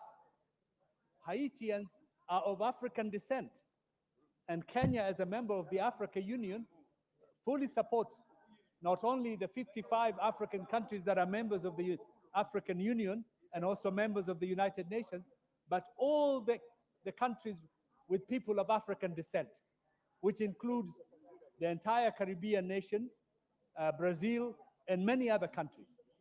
And with the history of Haiti as it is, we've had a major interaction with the people and the leadership of Haiti over the years. From 1945, if you remember, when the Pan-African Conference was held in Manchester in the UK, the 5th Pan-African Conference, Jomo Kenyatta, who became our president, attended that. We also had a Haitian delegation. We had a large number of Caribbean delegation, including CLR James, William Dubois. So we have always been part of the Pan-African movement of which Haiti, as an important country, is an integral part. We are not, this is not the first time we are deploying internationally, Madam Speaker. There's a lot of commotion here. Can you, Honorable Speaker, we cannot engage in a proper debate. we are having serious disruption from Korea here. I can, A very important member. Madam Speaker. Honorable Caroli, please do not address the member. You can only address the House through the chair. Okay, proceed, Honorable. Madam Speaker, for the information of this House, this is not the first time Kenya has deployed internationally in peacekeeping operations.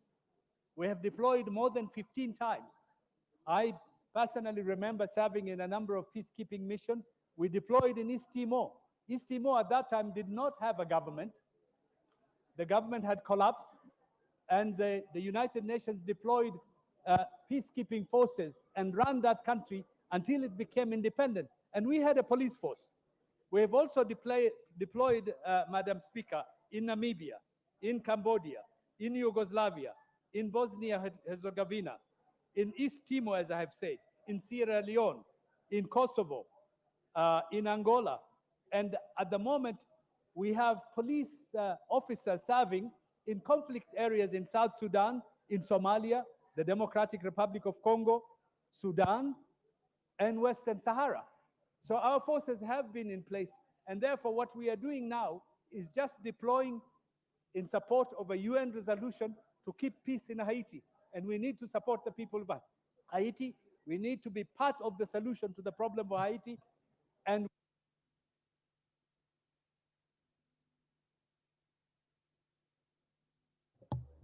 the Honorable Sarah Correre.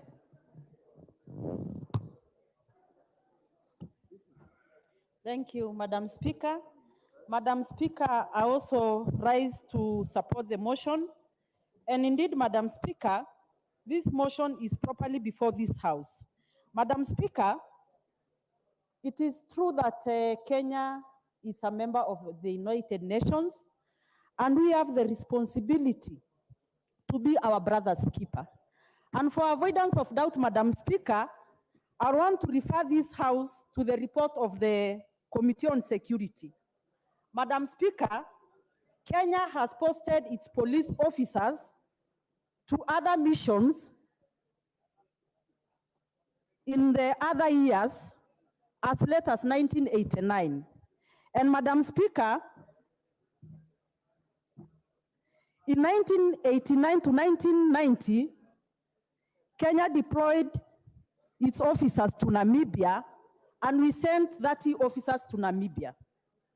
In 1992 to 1993, Kenya sent its officers to Cambodia, 20 of them.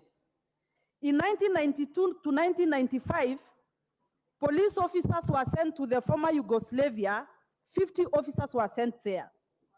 In 1995 to 1996, Kenyan officers were sent to Bosnia, and 20 officers were sent there.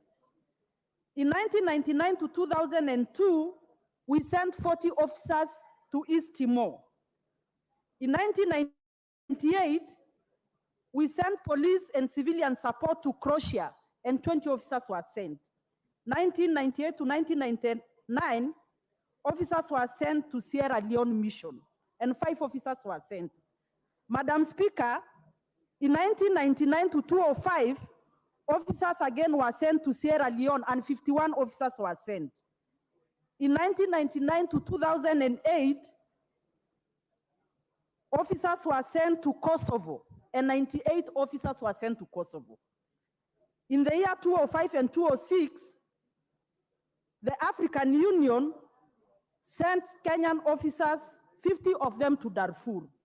And Madam Speaker, to date, we have officers in South Sudan, we have officers in Somalia, we have officers in the DRC, we have officers in Abyei, we have officers in Western Sahara, we have police officers in New York, we have police officers in Italy and Addis Ababa.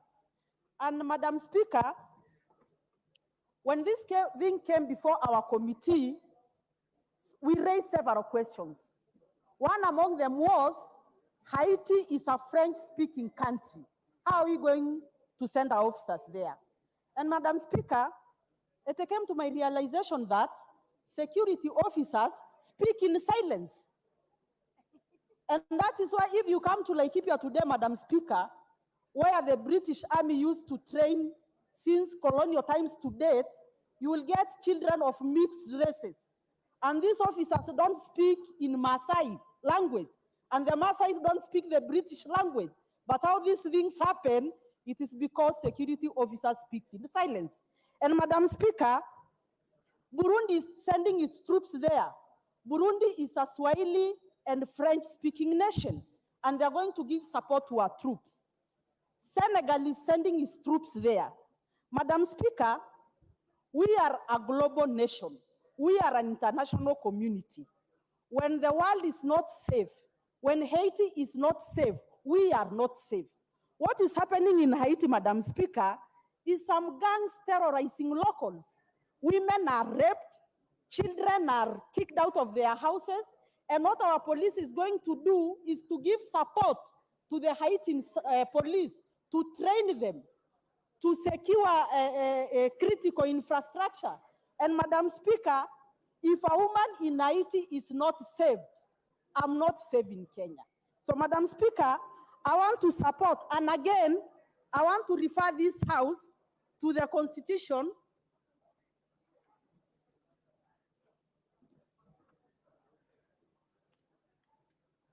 the National Police Act, Section 1081. And Madam Speaker, unless we are speaking in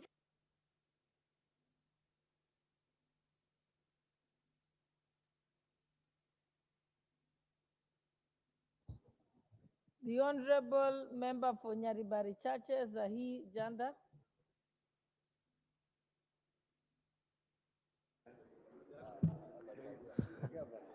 Thank you, Madam Speaker. Madam Speaker, I rise to support the Haiti motion because, Madam Speaker, we are a global community of nations, and it is absolutely essential for Kenya, together with other multinationals, to help Haiti. It is a matter of humanitarian consideration to help offer support to our brothers and sisters in Haiti. Madam Speaker, the sole aim is to help usher in stability, development, and democratic governance through a political framework owned and driven by the people of Haiti. Madam Speaker, it was through a request by the UN Security Council of the deployment of multinational security missions to Haiti. Kenya, Madam Speaker, will help to reinforce Haiti National Police Force. Madam Speaker, I fully support the deployment of Kenyan Police Force. Madam Speaker, you are aware that we have forces in the DRC and other African countries, and you can see what our troops have done in Congo. So I stand to support. Thank you, Madam Speaker. The Honorable Karoli Omondi. Thank you very much, Madam Speaker. I begin by first noting that there exists a proper legal framework for the deployment of our police service men and women overseas, and that is under Article 107 and 108 of the National Police Service Act. I think that matter rests there. Though I would urge that proper gazette notices be issued by the executive to give effect to those provisions. Madam Speaker, the seeds of the current turmoil in Haiti commenced with the arrival of Christopher Columbus in the New World. And if you've had the privilege of reading the book by C.L.R. James, The Black Jacobins, who was a teacher of my friend who has just left here, the member for Kamkunji. He begins by saying, Christopher Columbus landed in the New World, and after praising God, urgently inquired for gold. In other words, it was an expedition of exploitation. And when they annihilated the indigenous Indian population of Haiti, efforts were made to transship Africans from the west coast of Africa to Haiti. And since then, Haiti has prospered, created a lot of wealth for so many people, but has also been a tragedy to the African people. It is my conviction that it is very important that we all take an interest in what is happening in Haiti. Haiti was the first African-led country in the Western Hemisphere, where the slaves rose up, fought away the French, won their freedom,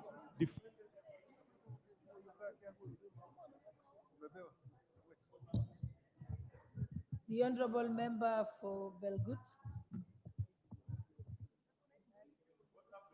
The member for Belgut is not there. The Honorable Member for Tindiret. Your time is up. Thank you. Is it me or? Let's give the Honorable Chair now that he has arrived. Thank you, Honorable Speaker. Allow me also to add my voice on the deployment to Haiti. And like many of my colleagues have said, in fact, I really don't understand why they did not involve the Defense Committee on this matter. And I've listened to TJ Kajwang. I just want to invite him also to look at the act. If you look at the discretion, you will go to 1081, and you will see the president will also interpret the discretion differently. But I don't want to go to the details. Let me just go to the humanitarian bit of why we need our police officers to be in Haiti as soon as possible. Honorable Speaker, we've done, this country has been on different missions before, with people on missions on countries where we are not even related in any way, not in color, not in religion, but we participated. Our officers have been to Kosovo, our officers have been to Sierra Leone, our officers have been to East Timor. In fact, the Deputy DIG, Gabo himself, led a mission that did so well in East Timor. And it is part of the reasons why we must deploy our officers to Haiti. Kenya in 2018 was recognized, and 28 officers by the United Nations and promoted. In fact, the United Nations took one of the officers, the Chief Inspector of Police, Kerubo, and retained in the UN because of the deployment that had been done to Southern Sudan and the work that they did in Southern Sudan, and in recognition for their distinguished service in Southern Sudan in trying to restore peace in that country. Our officers were recognized by the United Nations, and on 26th June of 2028, 23 Kenyan police officers were awarded different medals of recognition for that effort. Honorable Speaker, our foreign policy is hinged on 5 pillars. There is peace diplomacy, economic diplomacy, environmental diplomacy, cultural diplomacy, and diaspora diplomacy. This country must continuously be the anchor of peace that it is. We must continuously engage in making sure that the regions that we've been asked or deployed, we as a country are able to participate in restoring peace within the region. Honorable Speaker, Kenya has done so well. We've like I did mention in the beginning of the week, shortly our officers from Somali who have restored relative calm will be on a drawdown coming back to the country. We are engaged in peace missions within the region, in the Democratic Republic of Congo, Somalia, Burundi, and many other countries. I honestly do not see why we cannot go to Haiti. The problem in Haiti, and we should also be very fair, Kenya, this is the gangs. and they are only in the capital of Haiti, that is Port-au-Prince. The gangs that Haiti is dealing with are about 200 gangs. This country before, and the records are here in this house, in the year 2017, we were told Kenya had 325 gangs, including Mungiki, including Chingororo, and many other gangs that we have. Honorable Soro is not amused about Chingororo, but all of them were quelled by our police officers. Honorable Speaker, I want to submit that our officers are able, and there is no reason why we should not deploy our officers to Haiti. Honorable Speaker, I support. The Honorable Member for Lari, Honorable Joseph Kahangera.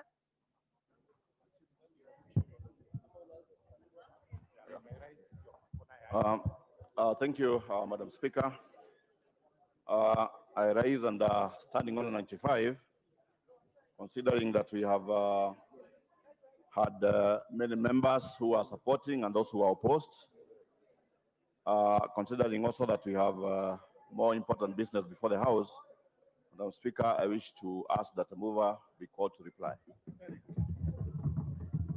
It seems it's the mood of the House that I should.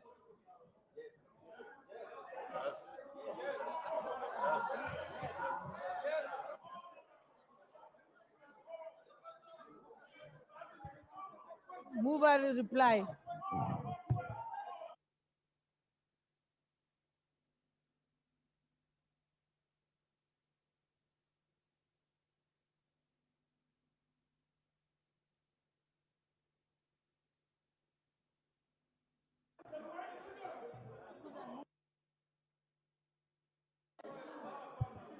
It seems it's the mood of the House. I should put the question. Honorable members, I now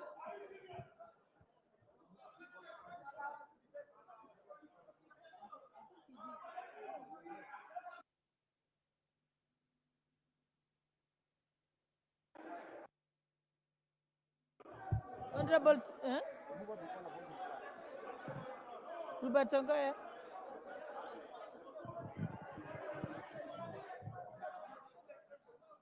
Honorable members, it's hard to decide, so we'll proceed with this first. Honorable members, I now put the question that taking into account the consideration and the recommendations of the Joint Committee of the National Assembly, Departmental Committee on Administration and Internal Security,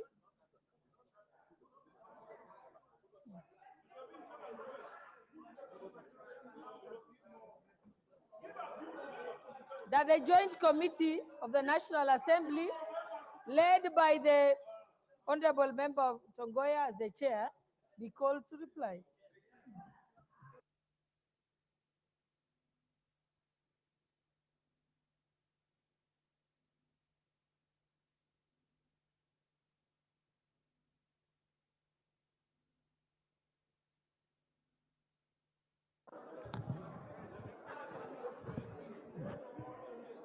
Honorable members, I now put the question that taking into consideration,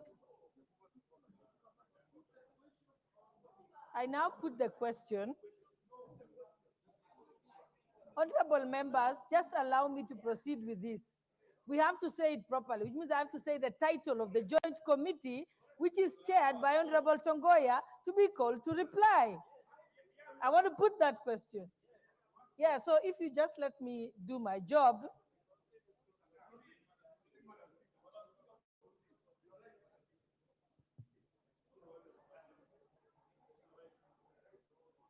Honorable members, because there is a dispute as to whether we should put whether the mover should reply or not.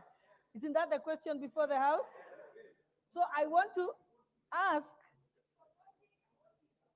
yes, I want to ask whether the House is in agreement.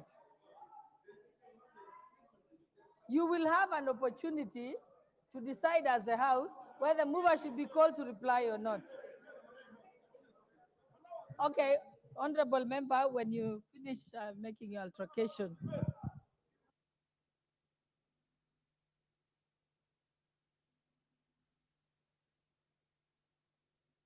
What's your point of order, Honorable Otiende?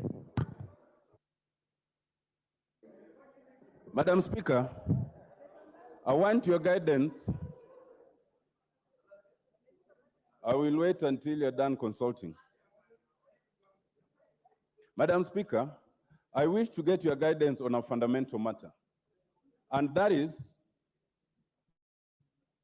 the fact that this being a house of debate, usually the minority will have their say and the majority will have their way.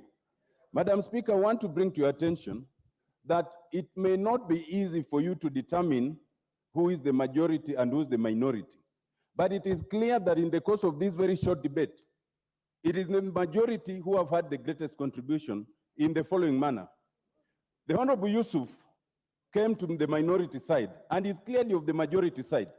The Honorable Korere came to the minority side, is clearly of the majority side, with the result that being minority, we are not even, I'm on a point of order. Mr. Majority Leader, I'm on a point of order. You can't be on a point of order also. Honorable So Otiende, all I wanted, your guidance is this. The guidance I want is this. I will give you the guidance. Yes. Where it is clear that the minority is denied both their say and clearly their way, is that in line with the parliamentary standing orders? Honorable Otiende, the mere fact that somebody is from the minority side doesn't mean that they are required to always object or not support the report. The point is that the minority side got the opportunity equal to that of the majority side. If the members of the minority side decided to support the majority side, that is within the prerogative of those individual members. And honorable members, because there seems to be disagreement as to whether the mover should reply or not, I will put the question as to whether the mover should reply or not, and then you will have the chance to have your ayes and nays.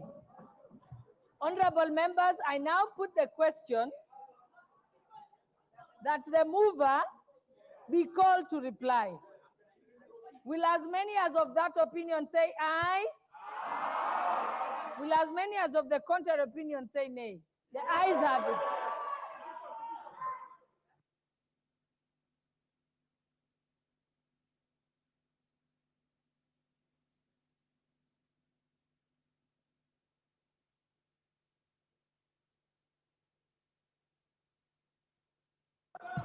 You have insufficient numbers.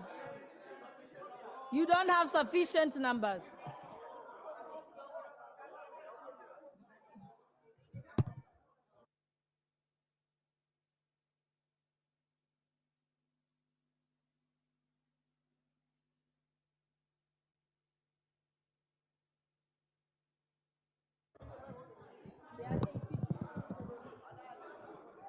Okay, the numbers are not sufficient. Mover to reply. Thank you, Madam Speaker. Madam Speaker, I want to take this opportunity to really thank members who contributed into this very important motion. And having keenly listened to all of them, it's true, it's a very important matter. And I want to appreciate all of you who supported to send our very disciplined, professional, and competent officers to the country of Haiti to help bring peace to that country of our African descendant. Madam Speaker, I just want to highlight a few things. One, why Kenya was appointed as the lead nation. It's true, Madam Speaker, is on record that Kenya has previously participated in helping bringing peace to the world. And there are a few countries that we had mentioned, and mentioned by Leader Majority and others who have spoken. What's your point of order, Honorable Osoro? Madam Speaker, protect me. Honorable Speaker, Honorable Mayo is acting disorderly in this house. She's tearing and throwing papers around while a member is making presentation, Honorable Speaker. I think it is quite in order for her to behave that way in the floor of the house. Tearing papers, you know, throwing papers all over, walking around and shouting. Honorable Catherine Omayo. Okay, I didn't see that, but I will get the cameras. We will have the cameras reviewed and the matter can be She can be dealt with at a later time. Let us proceed, member for Narok. So, Madam Speaker, thank you so much. I've just mentioned that it really, I want to outline a few things, Madam Speaker. One, the very fundamental question before us here is whether the procedure was followed. I want to confirm to the country and this House that the committee followed the due process of law to the letter. And it has been actually from the report, Madam Speaker, attached to the report, it indicated how we, from the Security Council, from the UN, coming to the CS, Internal Security and Administration, coming, but Leader Kidogo, just a bit. So I want to confirm that we followed the due process to the letter, Madam Speaker. It is evidence, Madam Speaker, out of the 15 members of the committee, we had 14 or 13 approving the report and deployment of our officers, and only one minority report, Madam Speaker. Madam Speaker, it is true that Kenya has participated previously in several peace missions, and they had continuously done it with great distinction and honor. We are a proud country that we are known for many other things, and including also our officers to help bringing peace. Madam Speaker, there is one thing that I want just to bring it to the attention, that the period of deployment is 1 year, and it will be reviewed after nine months. Another thing of importance to mention, Madam Speaker, the cost. I know Kenyans are wondering and asking questions on who bears the cost. It is good to be on record, Madam Speaker, that the entire cost, 100%, will be bared and borne by the UN. Madam Speaker, I want to challenge and call those of us who had reservation to please, let's support our discipline officers to go to the country of Haiti with our prayers and support, and we continue reclaiming our position as a country in the global stage. We have done it before, and we are going to continuously do it. So, Madam Speaker, with these few remarks, I beg to reply. Thank you so much.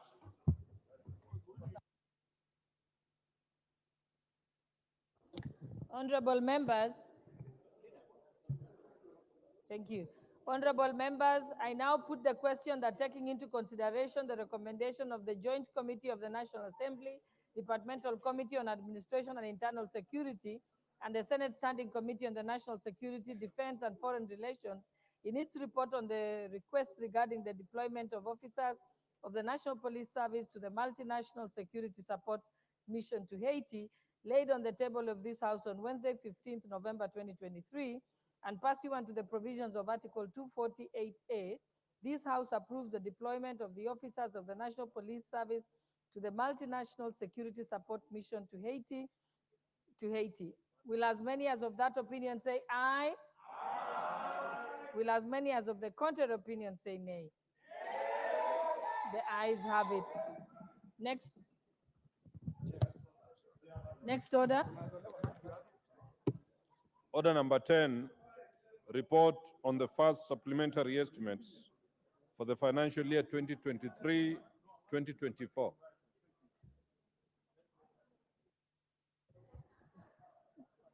The Honorable proceed.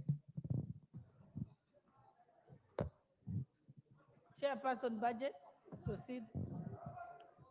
Thank you very much, Honorable Speaker, and I thank you very much for giving me this opportunity. Honorable Speaker, I rise to move the report from the Budget and Appropriations Committee, the report on the Supplementary Estimates 1 of the financial year 2023-2024.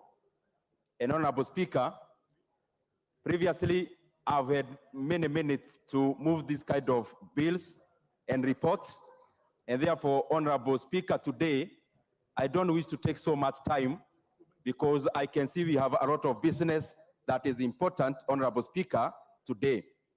But Honorable Speaker, I just first of all want to wish to bring to the attention of the House that the budget that we are currently implementing is a budget of 3.744 trillion shillings. And Honorable Speaker, what we are doing with these supplementary estimates is that we are realigning government priorities in regards to the current circumstance, Honorable Speaker, so that we are able to allocate our resources in areas that are a high impact and that will have the shortest time from the input to output. Honorable Speaker, we are making this supplementary budget or estimates in a situation where our country, Honorable Speaker, is facing a myriad of issues. And therefore, what we try to do as the Budget and Appropriations Committee is to align the limited resources that we have as our country to be able to address the issues that are current and that which gives a great foundation for the future of Kenya that we are creating. And to go to specifics, Honorable Speaker, Honorable Chairperson, I hope you will move the motion as written after you finish. yes, the I'll move preamble. after I finish. Or I can do that even now. I move.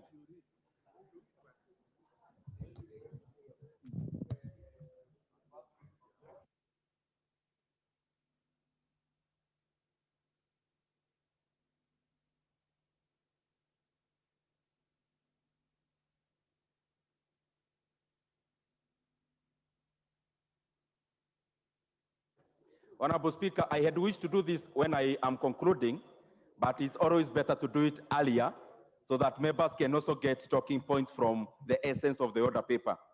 Honorable Speaker, I wish that is the report on the first supplementary estimates for financial year 2023-2024. Honorable Speaker, I wish that this House adopts the report of the Budget and Appropriations Committee on the first supplementary estimates for the financial year 2023-2024, laid on the table of the House on Wednesday, 15th November 2023, and pursuant to the provisions of Article 223 of the Constitution and Standing Order 243, 1, that approves the increment of the total recurrent expenditure for financial year 2023-2024 by Kenya shillings 90 billion, 717 million, 303 million, 737 shillings in respect of the votes as contained in the first schedule. 2, approves a decrease of the total capital expenditure for financial year 2023-2024 by Kenya shillings 24 billion, 515 million, 810,722 shillings in respect of the votes as contained in the first schedule. 3, approves an overall increase in the total budget for financial year 2023-2024 by Kenya shillings 66 billion, 201 million, 573,015 shillings in respect of the votes as contained in the first schedule.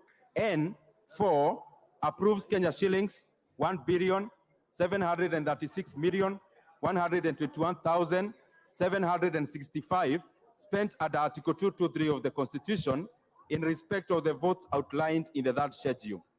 5, resolves as the first schedule forms the basis for the introduction of the Supplementary Appropriations Number 3 Bill of 2023, and 6, further makes the policy resolutions contained in the fourth schedule to the order paper. Honorable Speaker, I'll just add a few remarks before I move. I was saying that we are in a circumstance where we are trying to align the limited resources that we have as our country to be able to address the current situation of issues, Honorable Speaker, as we also lay a basis of the growth of our economy. And Honorable Speaker, I want to laud this House because of the policies that we have been making, both on the finance sphere, but also in regards to budget, because all these are laws that we make in this House. Honorable Speaker, I don't know whether the consultations can be a bit lower. Honorable members, let us give the chair budget kindly opportunity to be heard. So let's consult in lower tones. Thank you. Thank you very much, Madam Speaker. Honorable Speaker, I'm saying that I want to laud this House because of the policies that we have been making, both on the finance front and also on the budget, because these are laws that we make. And even budget making process, Honorable Speaker, is part of lawmaking in one respect. Honorable Speaker, I want to say that our country has had several issues that we are dealing with. That's to the economic growth on the front of the macros, but also what I would call the economy of the pocket. And Honorable Speaker, the economy of the pocket, where the rubber meets the road, I want to say that there is room for improvement in terms of making sure that the standard of life of Kenyans is improving, also as we lower the cost of living. And Honorable Speaker, this is always a moving target, and we are doing everything possible so that we have this contained and aligned. But Honorable Speaker, it is important also that we celebrate some of the issues that are happening in our country. Even with the hardships that we have in our economy, Honorable Speaker, it is important that I mention to this House that through the policies that we make, we have been able to contain inflation as one of the parameters of macroeconomics, Honorable Speaker. And I want to say that a year ago where we were in terms of inflation, in regards to now or comparative to now, we are in a much better situation. And Honorable Speaker, I say so because our inflation was almost going into double digits. But as we talk here, Honorable Speaker, last month, the data we got from the Kenya National Bureau of Statistics is that our inflation is actually below 7%. It is important that I mention that our benchmark in terms of inflation in Kenya is 5%, and then there is a band of plus or minus 2.5% either way. And therefore, Honorable Speaker, on that front, it is important that I mention we are doing well. But Honorable Speaker, on the way we measure inflation, we look at it on the food side, which is food inflation, and also we add fuel inflation, and then lastly, co-inflation. I want to say that we have been doing pretty well out of the fiscal policies that we have employed in terms of containing food inflation. But also, Honorable Speaker, we have a challenge on fuel inflation, and I am sure the policies that we are putting in place will also address that sphere. And therefore, Honorable Speaker, our inflation would actually be much lower were it not for the gains that have been subdued by the fuel inflation side, Honorable Speaker, and especially on issues that are largely beyond the control of our country, Kenya. But Honorable Speaker, also, on the other parameter of economic growth, it is important that I mention to these colleagues of mine who have been very, very instrumental in also shaping the decisions that we make as the Budget Committee, but that notwithstanding the economy of the pocket that is not doing so well, Kenya as a macro economy, Honorable Speaker, is actually doing very well comparatively globally. Honorable Speaker, in the first quarter of 2023, Kenya economy grew by 5.3%. Honorable Speaker, in the second quarter of 2023, the Kenyan GDP grew by 5.4%. Honorable Speaker, this is not just the Kenyan data, but data from even Bretton Woods institutions like IMF and World Bank. And in that respect, Honorable Speaker, Kenya in the first quarters of 2023 was actually the 29th fastest growing economy in the world. Honorable Speaker, these are things that are important to mention, where I also comment that there is also something that we need to do to make sure that this economic growth is felt in the pockets of Kenyans. Honorable Speaker, why are we making this supplementary budget? Honorable Speaker, I'll mention just a few because I want to conclude in the next 5 minutes so that we go to also the debate. And I want members kindly, if it's possible, because this is the essence of this debate, you may conceptualize it. The essence of making this supplementary is number one, to address the issue of payment of interest rates so that we can go step by step. The real reason of having this supplementary budget now is because we as a country want to provision enough resources for the payment of interest rates. Out of the total increment of this budget of around 200 billion, 145 billion Kenya shillings is an increment in the payments of interest rates. Honorable Speaker, one would ask, why are we doing it now? And we just did our budget in the month of June. The reason is this, Honorable Speaker. From the month of June to date, we have had two main issues happening around interest rates. One is the interest rate itself, which is the cost of money.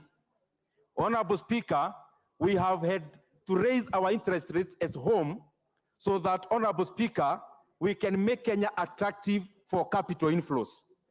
Honorable Speaker, this is a contractionary measure, Honorable Speaker, that we are doing as an economy. Honorable Speaker, interest rates, therefore, domestically and globally have been rising. And therefore, the cost of our debt has been rising. And therefore, we needed to provision monies for the payment of this interest rate. On the second front is Forex. Honorable Speaker, our debt 1 year ago was 50-50, 50% domestic and 50% foreign.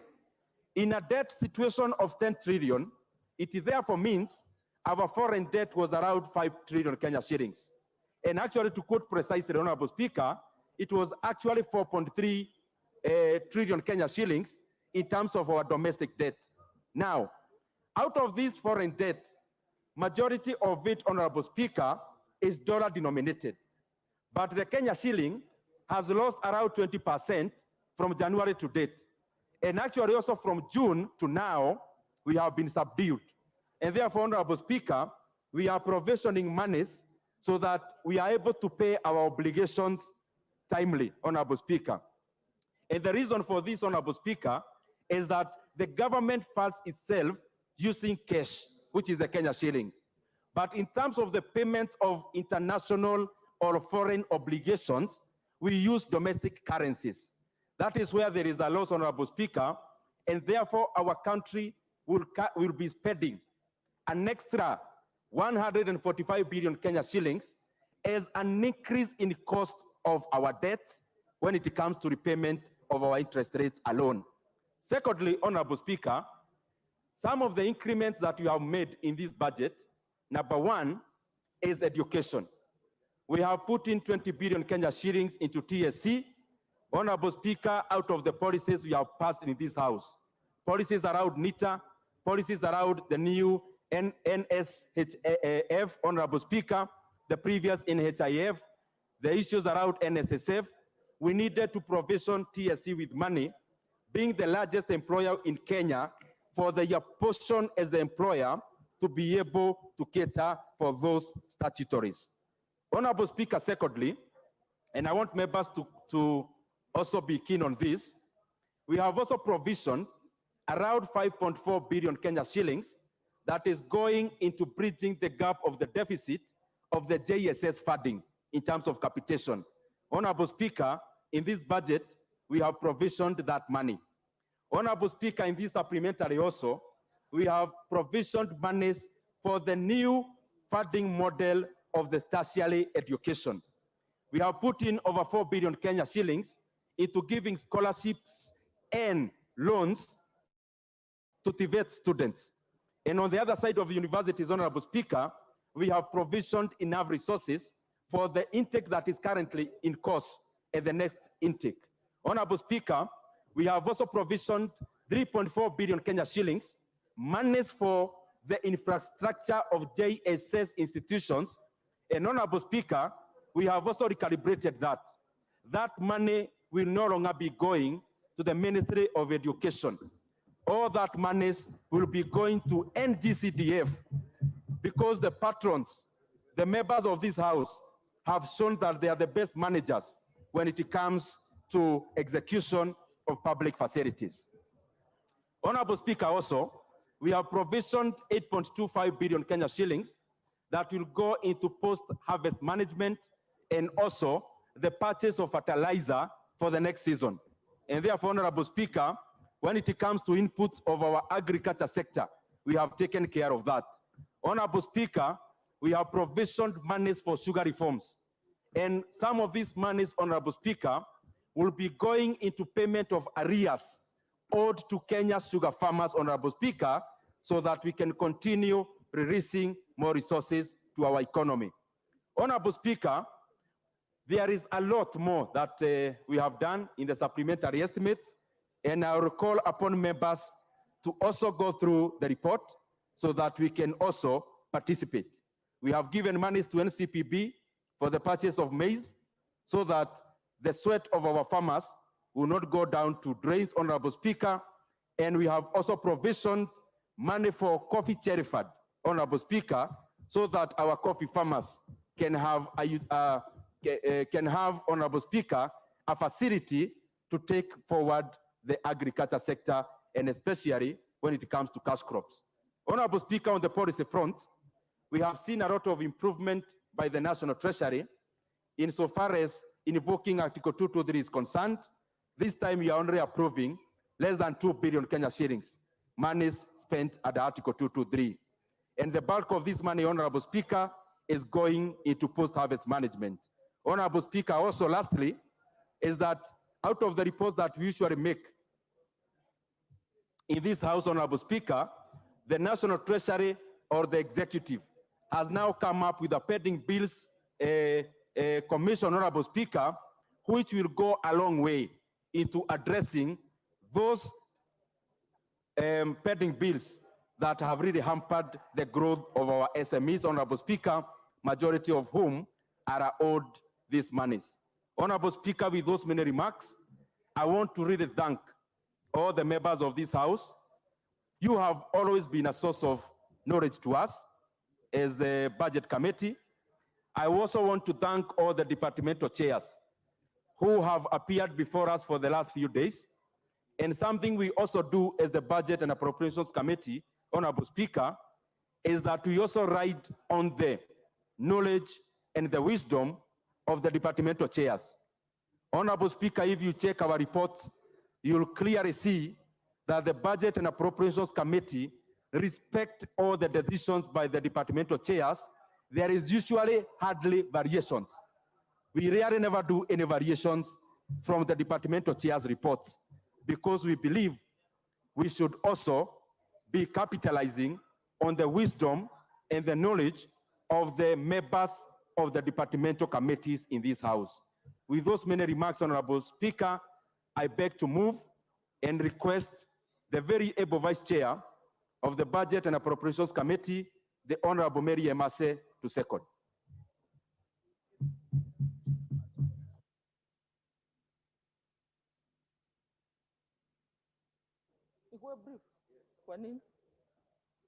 Thank you, Honorable Speaker. I'm being told to be brief. I think members are eager to contribute to this motion.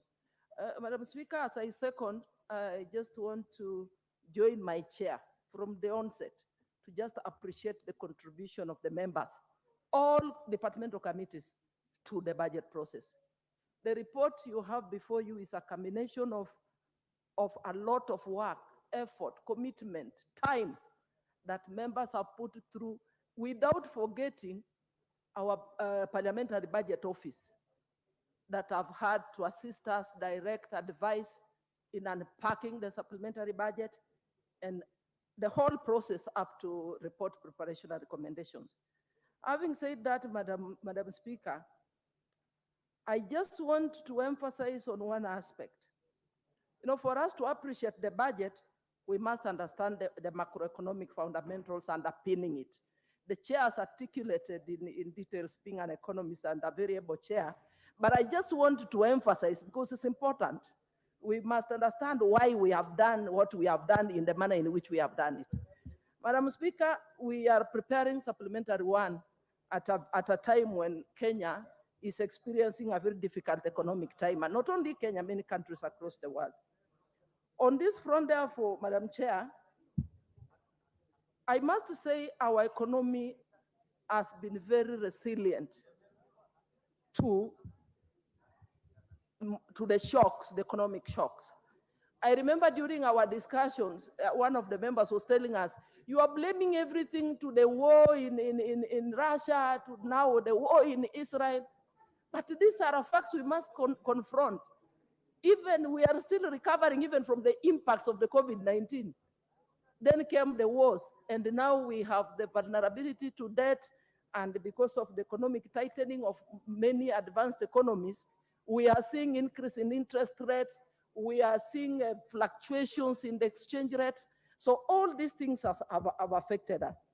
And therefore, in view of the foregoing, Madam Speaker, we had to rearrange the budget. We have to rearrange the budget in a manner that addresses or mitigates the impacts of these challenges in the economy. Therefore, just a case in point, we must do this so that we can be able to cushion Kenyans, cushion the nation from more or severe, impacts of the same, and alleviate Kenyans from suffering. Therefore, just a case in point, I want to speak to the aspect of debt. We know that Kenya borrowed the Eurobond sometime in 2014. But to date, that has attracted 70 billion. And right now we're having our foreign debt at 448.7 billion, and domestic debt is at 415, and we are about to borrow more. So what am I saying? At this point, when we're preparing this budget, we have to prepare it in a manner that we are addressing consolidation measures so that we are able to reduce the deficit and also reduce accumulation of debt. And how do we do that? We must rearrange our budget. We have our needs and wants. But at this point, is a time when we have to ask ourselves, what can wait? What can't wait? And what can we do away with altogether? And that is where the austerity measures come in.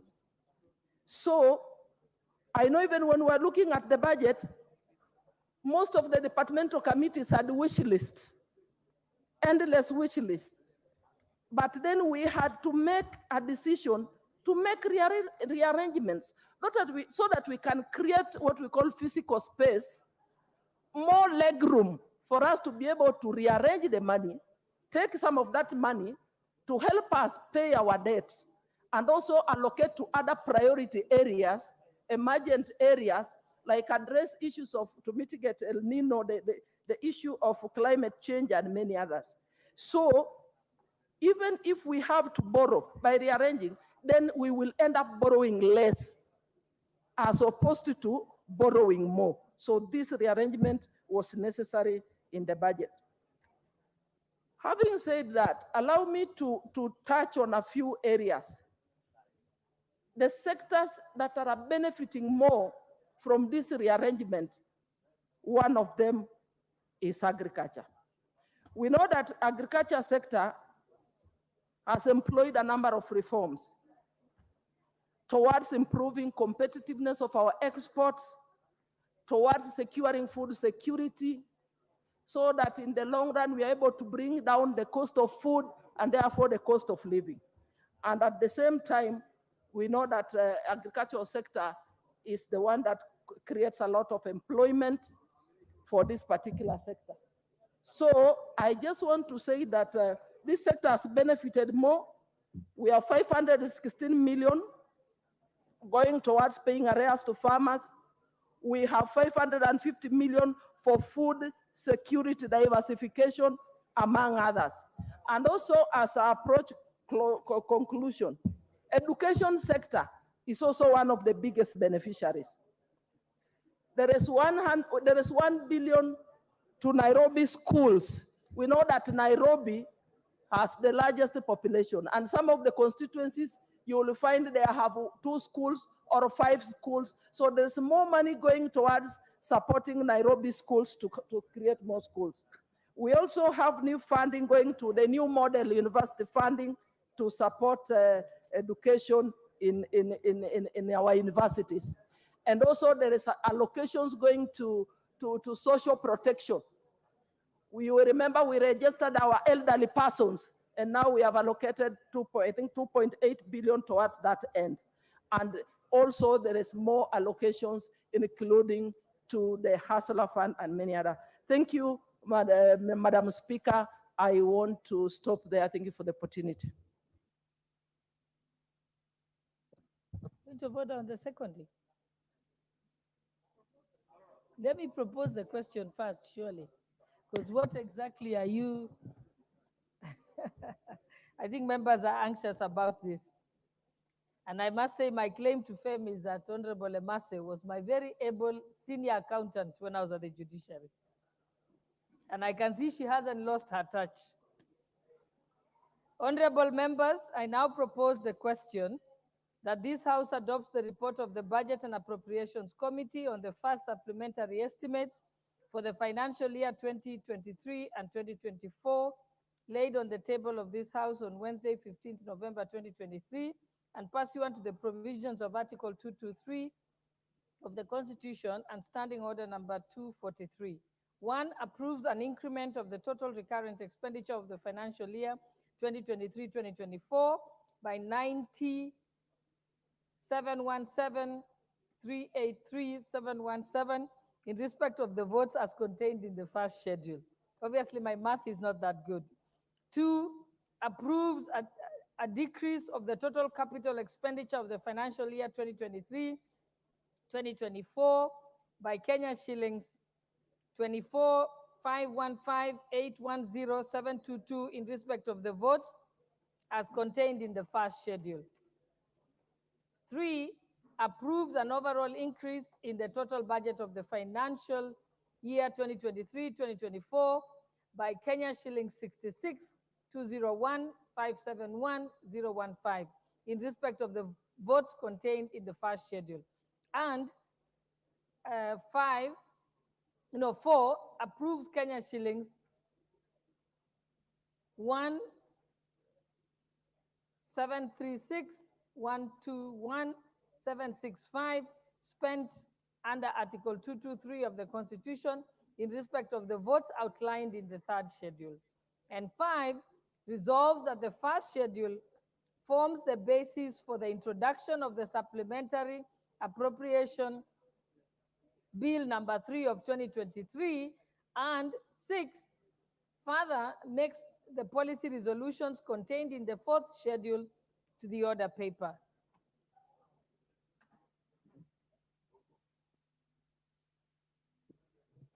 You may now have your point of order before the debate? Yes, Or do you want the debate to start? Then maybe your point of order can mature. I'm studying order number 97, Madam Speaker, on the limitation of the debate. That in the view that members have so much interest to contribute on this debate, we reduce from 10 minutes to 5 minutes, so that many members can be able to get opportunity to contribute. And I be the first to be given opportunity to contribute, Madam Speaker. Thank you.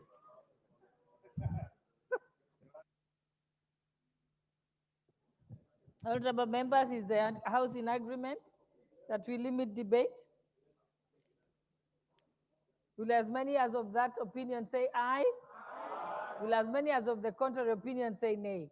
So the debate is limited to 5 minutes per member. Of course, with the exception of the leader of majority and leader of minority. Can we give him the privilege of going first? Since Thank you, Honorable Speaker. Let me thank Honorable Boroko, although he's stretching his luck that he wants to abrogate himself the responsibility of the Speaker to allocate who starts. But he's a good man, Honorable Speaker, and I rise to support this motion, Honorable Speaker, on the supplementary estimates. The first supplementary estimates in this financial year, Honorable Speaker. Honorable Speaker, as the Chair and the Vice Chair have very well articulated, this first supplementary comes in the backdrop of a very difficult time for our economy and indeed the global economy. Honorable Speaker, just to add on to the issues that the Chairman and the Vice Chair have alluded to, the global economy, Honorable Speaker, as we all know, is still in the recovery mode post-COVID. And this recovery post-COVID, Honorable Speaker, has had huge ramifications on growing economies like ours and others in the developing world, and especially informed by happenings beyond the borders of our developing economies. Happenings in the Americas, Honorable Speaker, happening in the Western world, in Europe, and now, Honorable Speaker, even happening in the Middle East with the war between the Hamas and Israelis, Honorable Speaker, in a way hugely impacting the supply chain around the oil and gas sector. And Honorable Speaker, because we are not an oil producing country, but an oil consuming country, any interruptions to the supply chain of oil emanating from the war either in Ukraine and Russia, between Ukraine and Russia, or the war in the Middle East will have an impact on our local economy, Honorable Speaker. And we have seen that even with the consistent rise of oil prices, global oil prices in the world, and also in the distortion of our foreign exchange rates against the hard currencies, Honorable Speaker. And those who understand, Honorable Speaker, will know that the global oil prices also have a huge impact on our exchange rates, especially that against the dollar, because most of this crude oil is traded, and even refined oil is traded in dollars, Honorable Speaker. And the demand for crude oil or refined oil into our economy in a way also helps to drive up the cost of the dollar against the shilling, Honorable Speaker.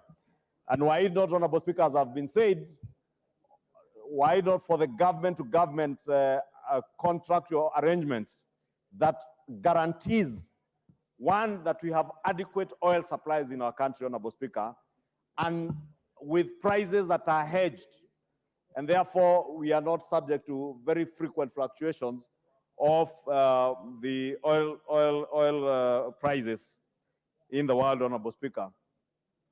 Honorable Speaker, the other issues that confront us as we work on these first supplementary estimates, Honorable Speaker, you know we had challenges with the implementation of the Finance Act 2023, with all the cases that went to court, and that in a way impacted our revenue collection.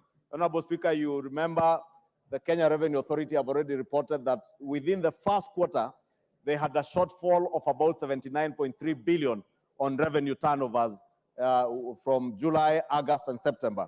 I am glad, Honorable Speaker, to note that in the month of October, all the revenue streams that KRA is collecting from, be it VAT on fuel, be it excise duty, be it our income tax, all our revenue streams and our tax instruments are performing now. And at least, Honorable Speaker, I was happy to note in one of the reports by KRA that taxes, especially around fuel, are now performing above target at almost 106% above target.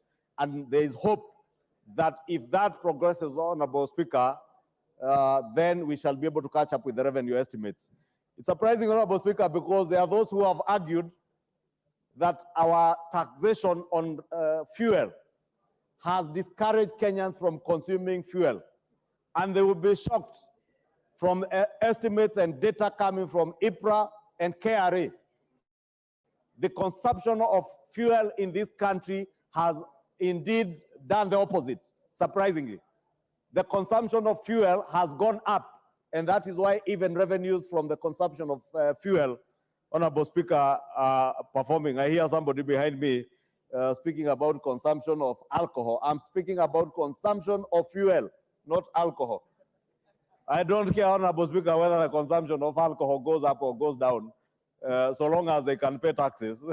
But fuel in a big way, because those who have been listening to those critics of this administration, Honorable Speaker, those are some of the things they have been saying, that even the optimal revenue tax, the tax generation curve, we have reached the optimal level of the curve, that we can no longer generate more revenue from some of these taxes. And therefore, Honorable Speaker, I just want to speak to those critics of this administration and tell them we are yet to get there. We indeed, VAT on fuel is the first evidence that indeed that is an area where we were yet to exploit our opportunities to broaden our tax base, Honorable Speaker. Honorable Speaker, we have had other challenges, Honorable Speaker, besides those of revenue, the challenges that have been alluded to of foreign exchange fluctuations and interest rate increments, both at the domestic level and even on the international market. And as I said, Honorable Speaker, if you look at what happened in the Americas after the COVID pandemic, the American government had a lot of subsidies that they were giving to their people, which created a huge inflationary situation in their country. And therefore, to help mop up the excess liquidity in the market, they increased their Fed rates, Honorable Speaker, almost to 5.5, 5.6, almost 6%. And that, in a way, has affected our interest rates locally, Honorable Speaker. Besides what the chair of the Budget Committee alluded to, that we've also had to increase our local interest rates to be able to attract investments into our country, especially from funds that come to invest in our country, Honorable Speaker, in government securities. And with that, Honorable Speaker, that has meant that our cost of financing or cost of servicing our debt has also gone up as interest rates go up. Honorable Speaker, members will note from these supplementary estimates, close to 145 billion shillings is expenditure that is going to service our debt. Honorable Speaker, if you can protect me from these people making noise behind me, Honorable Speaker. Honorable members, order, senior counsel. Honorable Speaker, I was saying, Proceed. Honorable Speaker, I was saying 145 billion shillings going to service debt.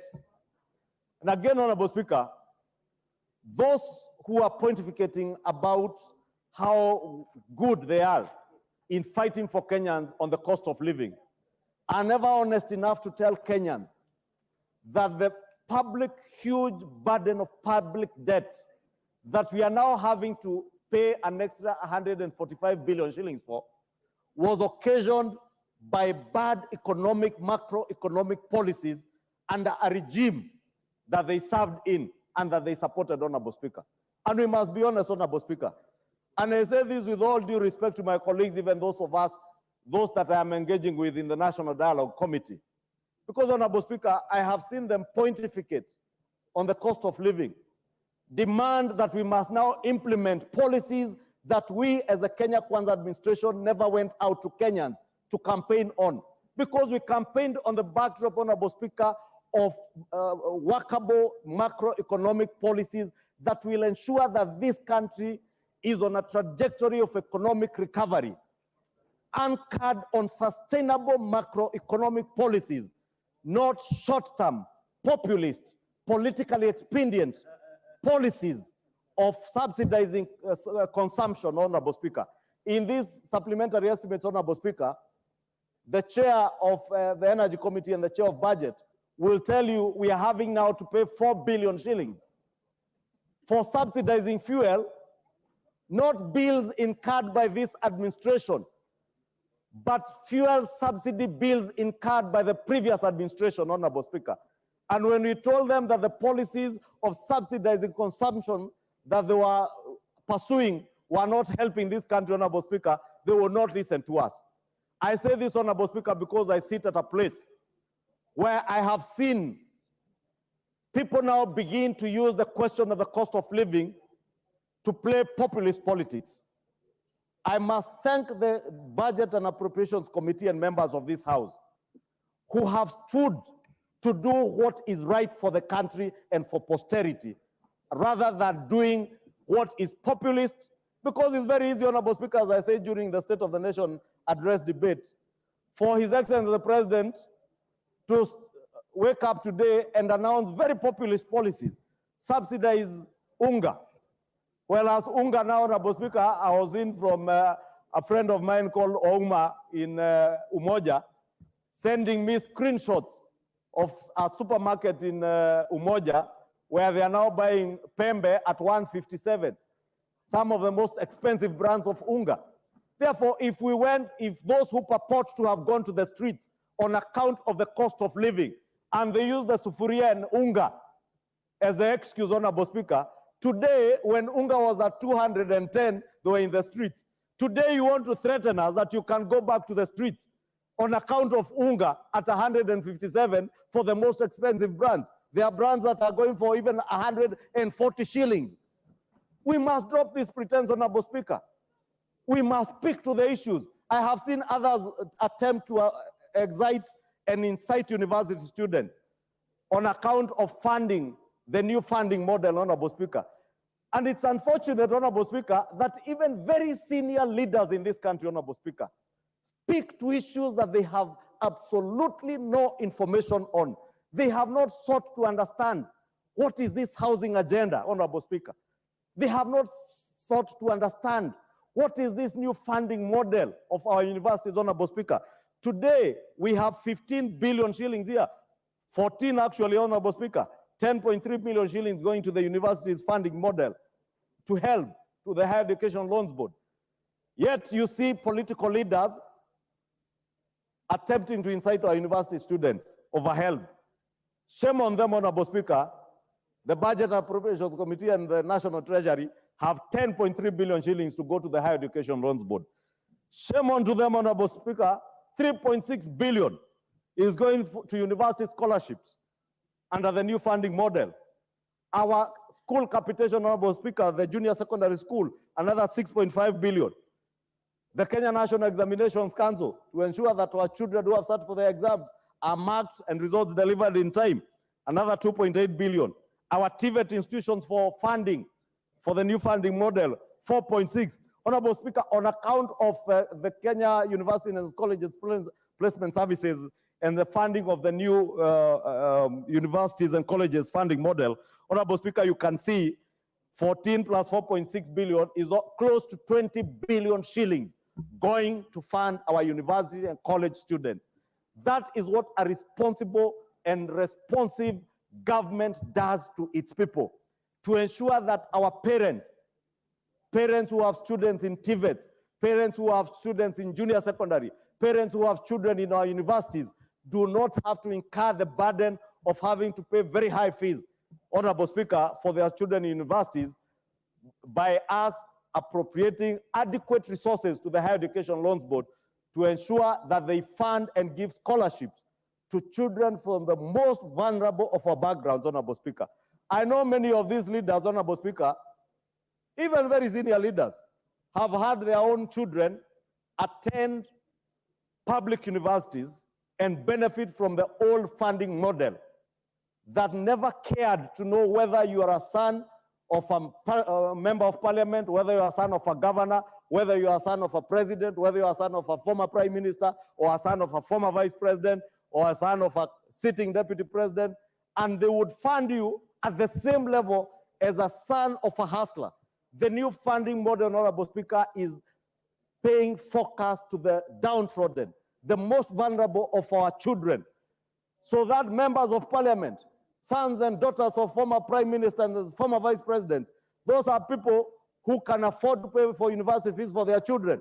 They pay for their children, but the sons and daughters of hustlers get 100% scholarship. They get funding from HELB, Honorable Speaker. This is what this supplementary budget is doing, Honorable Speaker. Honorable Speaker, we're in an era where now we are talking about COVID and El Nino rains. And this El Nino rains, Honorable Speaker, came with some unmitigated things or emergencies that were never forecast, Honorable Speaker, at the time we were doing the budget at the beginning of the year. And we were never able to provide adequate resources to deal with post-harvest losses. The president did announce that we shall be, even during the State of the Nation address, that 100 mobile maize dryers and milk coolers are being procured.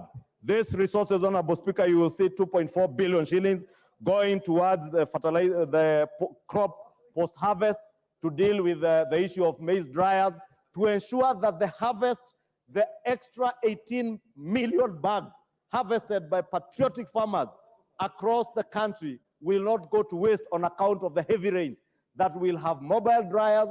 Farmers will be able to pay only 70 shillings down from 350 shillings to be able to dry their maize and ensure that there is unga available in the sufurias that some of my colleagues here are putting on their heads.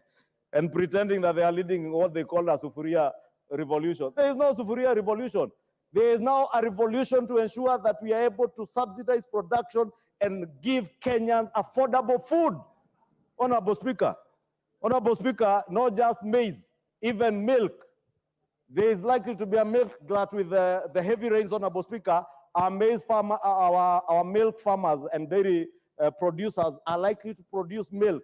We must ensure that we have milk coolers. We're able to convert that milk to powder milk to store for any eventualities during the dry season, Honorable Speaker. And there are many other interventions, Honorable Speaker, touching on security, universal health coverage, Honorable Speaker.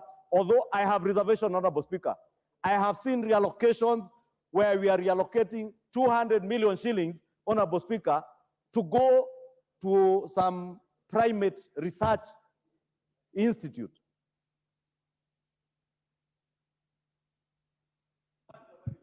One minute.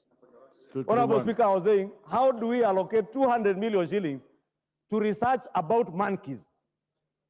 Because this private research, Honorable Speaker, is not researching on universal health coverage for human beings. How do you remove 200 million shillings from universal health coverage to go and research about monkeys? I know there's a cabinet secretary who told us they would relocate monkeys from some forest to another forest, Honorable Speaker. I don't know what research is this that we want to fund with 200 million shillings.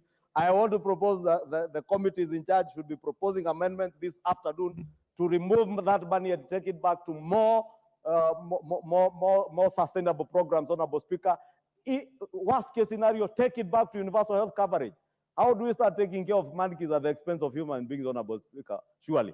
Honorable Speaker, with that, I beg to support, and I want to call to shame those who want to use the cost of living as an excuse to incite Kenyans. We have sustainable macroeconomic policies that will deal decisively with the question of the cost of living to Kenyans. Let us not play politics with it. Let us not use the global economic challenges that we have around the world to try and incite the Kenyan people. They have a government that is responsive, a government that thinks about them, cares about them, and is dealing with their issues in a more sustainable manner other than the politically expedient avenues that we saw in the past, Honorable Speaker. With that, I beg to support. Very well, Leader. And you have really spoken on the research on monkeys.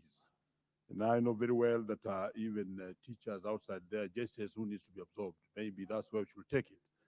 At the risk of contributing, let me allow the chair of budget to make an amendment, honorable members.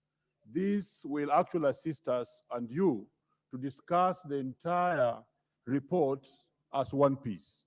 Chair budget, please. Honorable Speaker, thank you very much for giving me the opportunity so that members can debate with this in mind also. In consultations with the chairman of the Security and National Administration, my brother, Honorable Tongoyo, there are some few amendments, very marginal. Notice is given that the chairperson of the Budget and Appropriations Committee, let me just go direct to the point, Honorable Speaker, that the motion on the report of the Budget and Appropriations Committee on the first supplementary estimates for this financial year be amended by inserting the following paragraphs immediately after the words order paper appearing in subparagraph 6. A, subject to, that is Roman 1, deletion of the figure Kenya shillings 1,409,700,000 in column 10 of the first schedule of the report, that is gross capital estimates, in vote 1017 under the program 0704,000, that is State House Affairs, appearing on page 1 of 9 of the schedule, and substituting therefore the figure 1,309,700,000. 2, deletion of the figure Kenya shillings 1,357,000,000 in column 10 of the first schedule, that is gross capital estimates, in vote 1024 under program 062,6,000, population management services, appearing on page 1 of 9 of the schedule, and substituting therefore the figure Kenya shillings 1,257,000,000. 3, deletion of the figure Kenya shillings 7,213,000,000 220,000 in column 10 of the first schedule, that is gross capital estimates in vote 1026, under program 0629,000, general administration and support services, appearing in page 1 of 9 of the schedule, and substituting therefore Kenya shillings figure, Kenya shillings 7,714,220,000. For insertion of the figure Kenya shillings 100 million in column 6 of the second schedule, that is development reduction in vote 1017 at a program 0704,000, State House Affairs, appearing on page 1 of 26 of the schedule. 5, deletion of the figure 100 million in column 6 of the second schedule, that is development reduction in vote 1024 at a program 0626,000, population management services, appearing on page 2 of 26 of the schedule, and substituting therefore Kenya shillings 200 million. Deletion of the figure Kenya shillings 200 million in column 6 of the second schedule, development reduction in vote 1026 at a program 0629,000, general administration and support services, appearing on page 2 of 26 of the schedule. B, affecting the consequential amendments in the report, and signed by the chairperson, Budget and Appropriations Committee. Honorable Chair, Speaker, what the Honorable Togoyo was trying to achieve is to capitalize more money into police modernization program, a program that had a deficit of 200 million, which he has been able to fund by internal realignments. Thank you very much, Honorable Speaker. And I call upon the Honorable Chairperson, Honorable Tongoyo, the security man, and National Administration to second. Chair, Security. Thank you so much, Chair, Speaker. And please inform the House what it's all about, because Yeah, we I want to absorb to- it to the mainstream. I want to report. actually clarify in simple terms what the whole amendment is and what he intends to achieve. But first, I want to thank the Chair, Budget and Appropriation Committee, and of course, the entire Budget Committee for seeing it fit to bring this amendment. Speaker, it's true the Chair had mentioned that we know the situation we are in as a country, especially on matter security. His Excellency the President had always been talking about bringing modernization and revolutionize our security apparatus. And we had got a facility, and in this budget, it was actually about 6.5 billion to modernize our security agencies, actually the National Police Service, to buy the AMRAPs, APCs, the gunshot helicopters, the unmanned vehicle that is actually the drones. And what we intend to achieve is to protect that fund so that it can able to help our security personnel to enhance their operation so that we can able to tackle the insecurity that we are facing as a country, Mr. Speaker. So there were a little bit, some small cuts, and that is what we wanted to cure so that the very crucial services of security don't get affected, Mr. Speaker. So with this, I second the amendment. Thank you.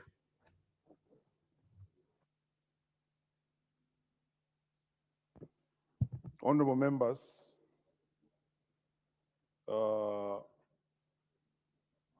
I now propose the question that the motion be debated as amended by the Chair of Budget. Will as many as of that opinion say aye? Will as many as of contrary opinion say nay? The ayes have it. And I also want to order that the amendments as prescribed on this sheet, which I'm holding and which is in circulation, be provided to all the honorable members so that as they debate this motion, they are able to actually refer to it, especially as we proceed to the Committee of Supplies. Thank you. Next to speak on this, and first here is Honorable James Nika.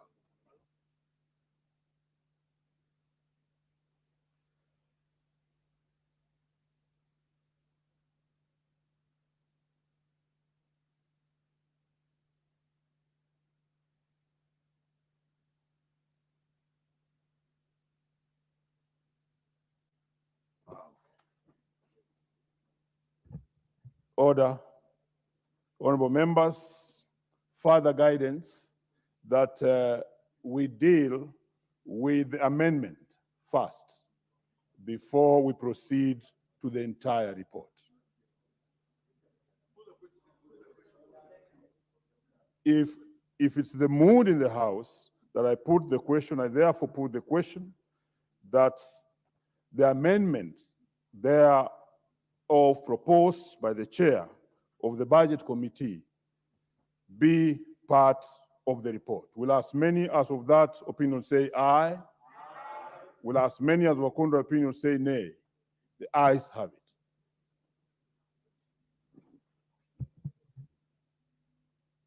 To the motion as amended, first to speak on the amended motion, James Nyikal. Thank you, Mr. Speaker, for giving me this opportunity to contribute to the debate on the supplementary budget. Mr. Speaker, I must applaud the Finance Committee, the Budget Committee for this, because it is important that we actually get these supplementary budgets. But the government budget that actually drives the economy. It is the biggest financial supplier to the economy. So that if we have that sorted out, we are okay. But Mr. Speaker, the main objective of any economic activity, of anything, is the welfare of the people.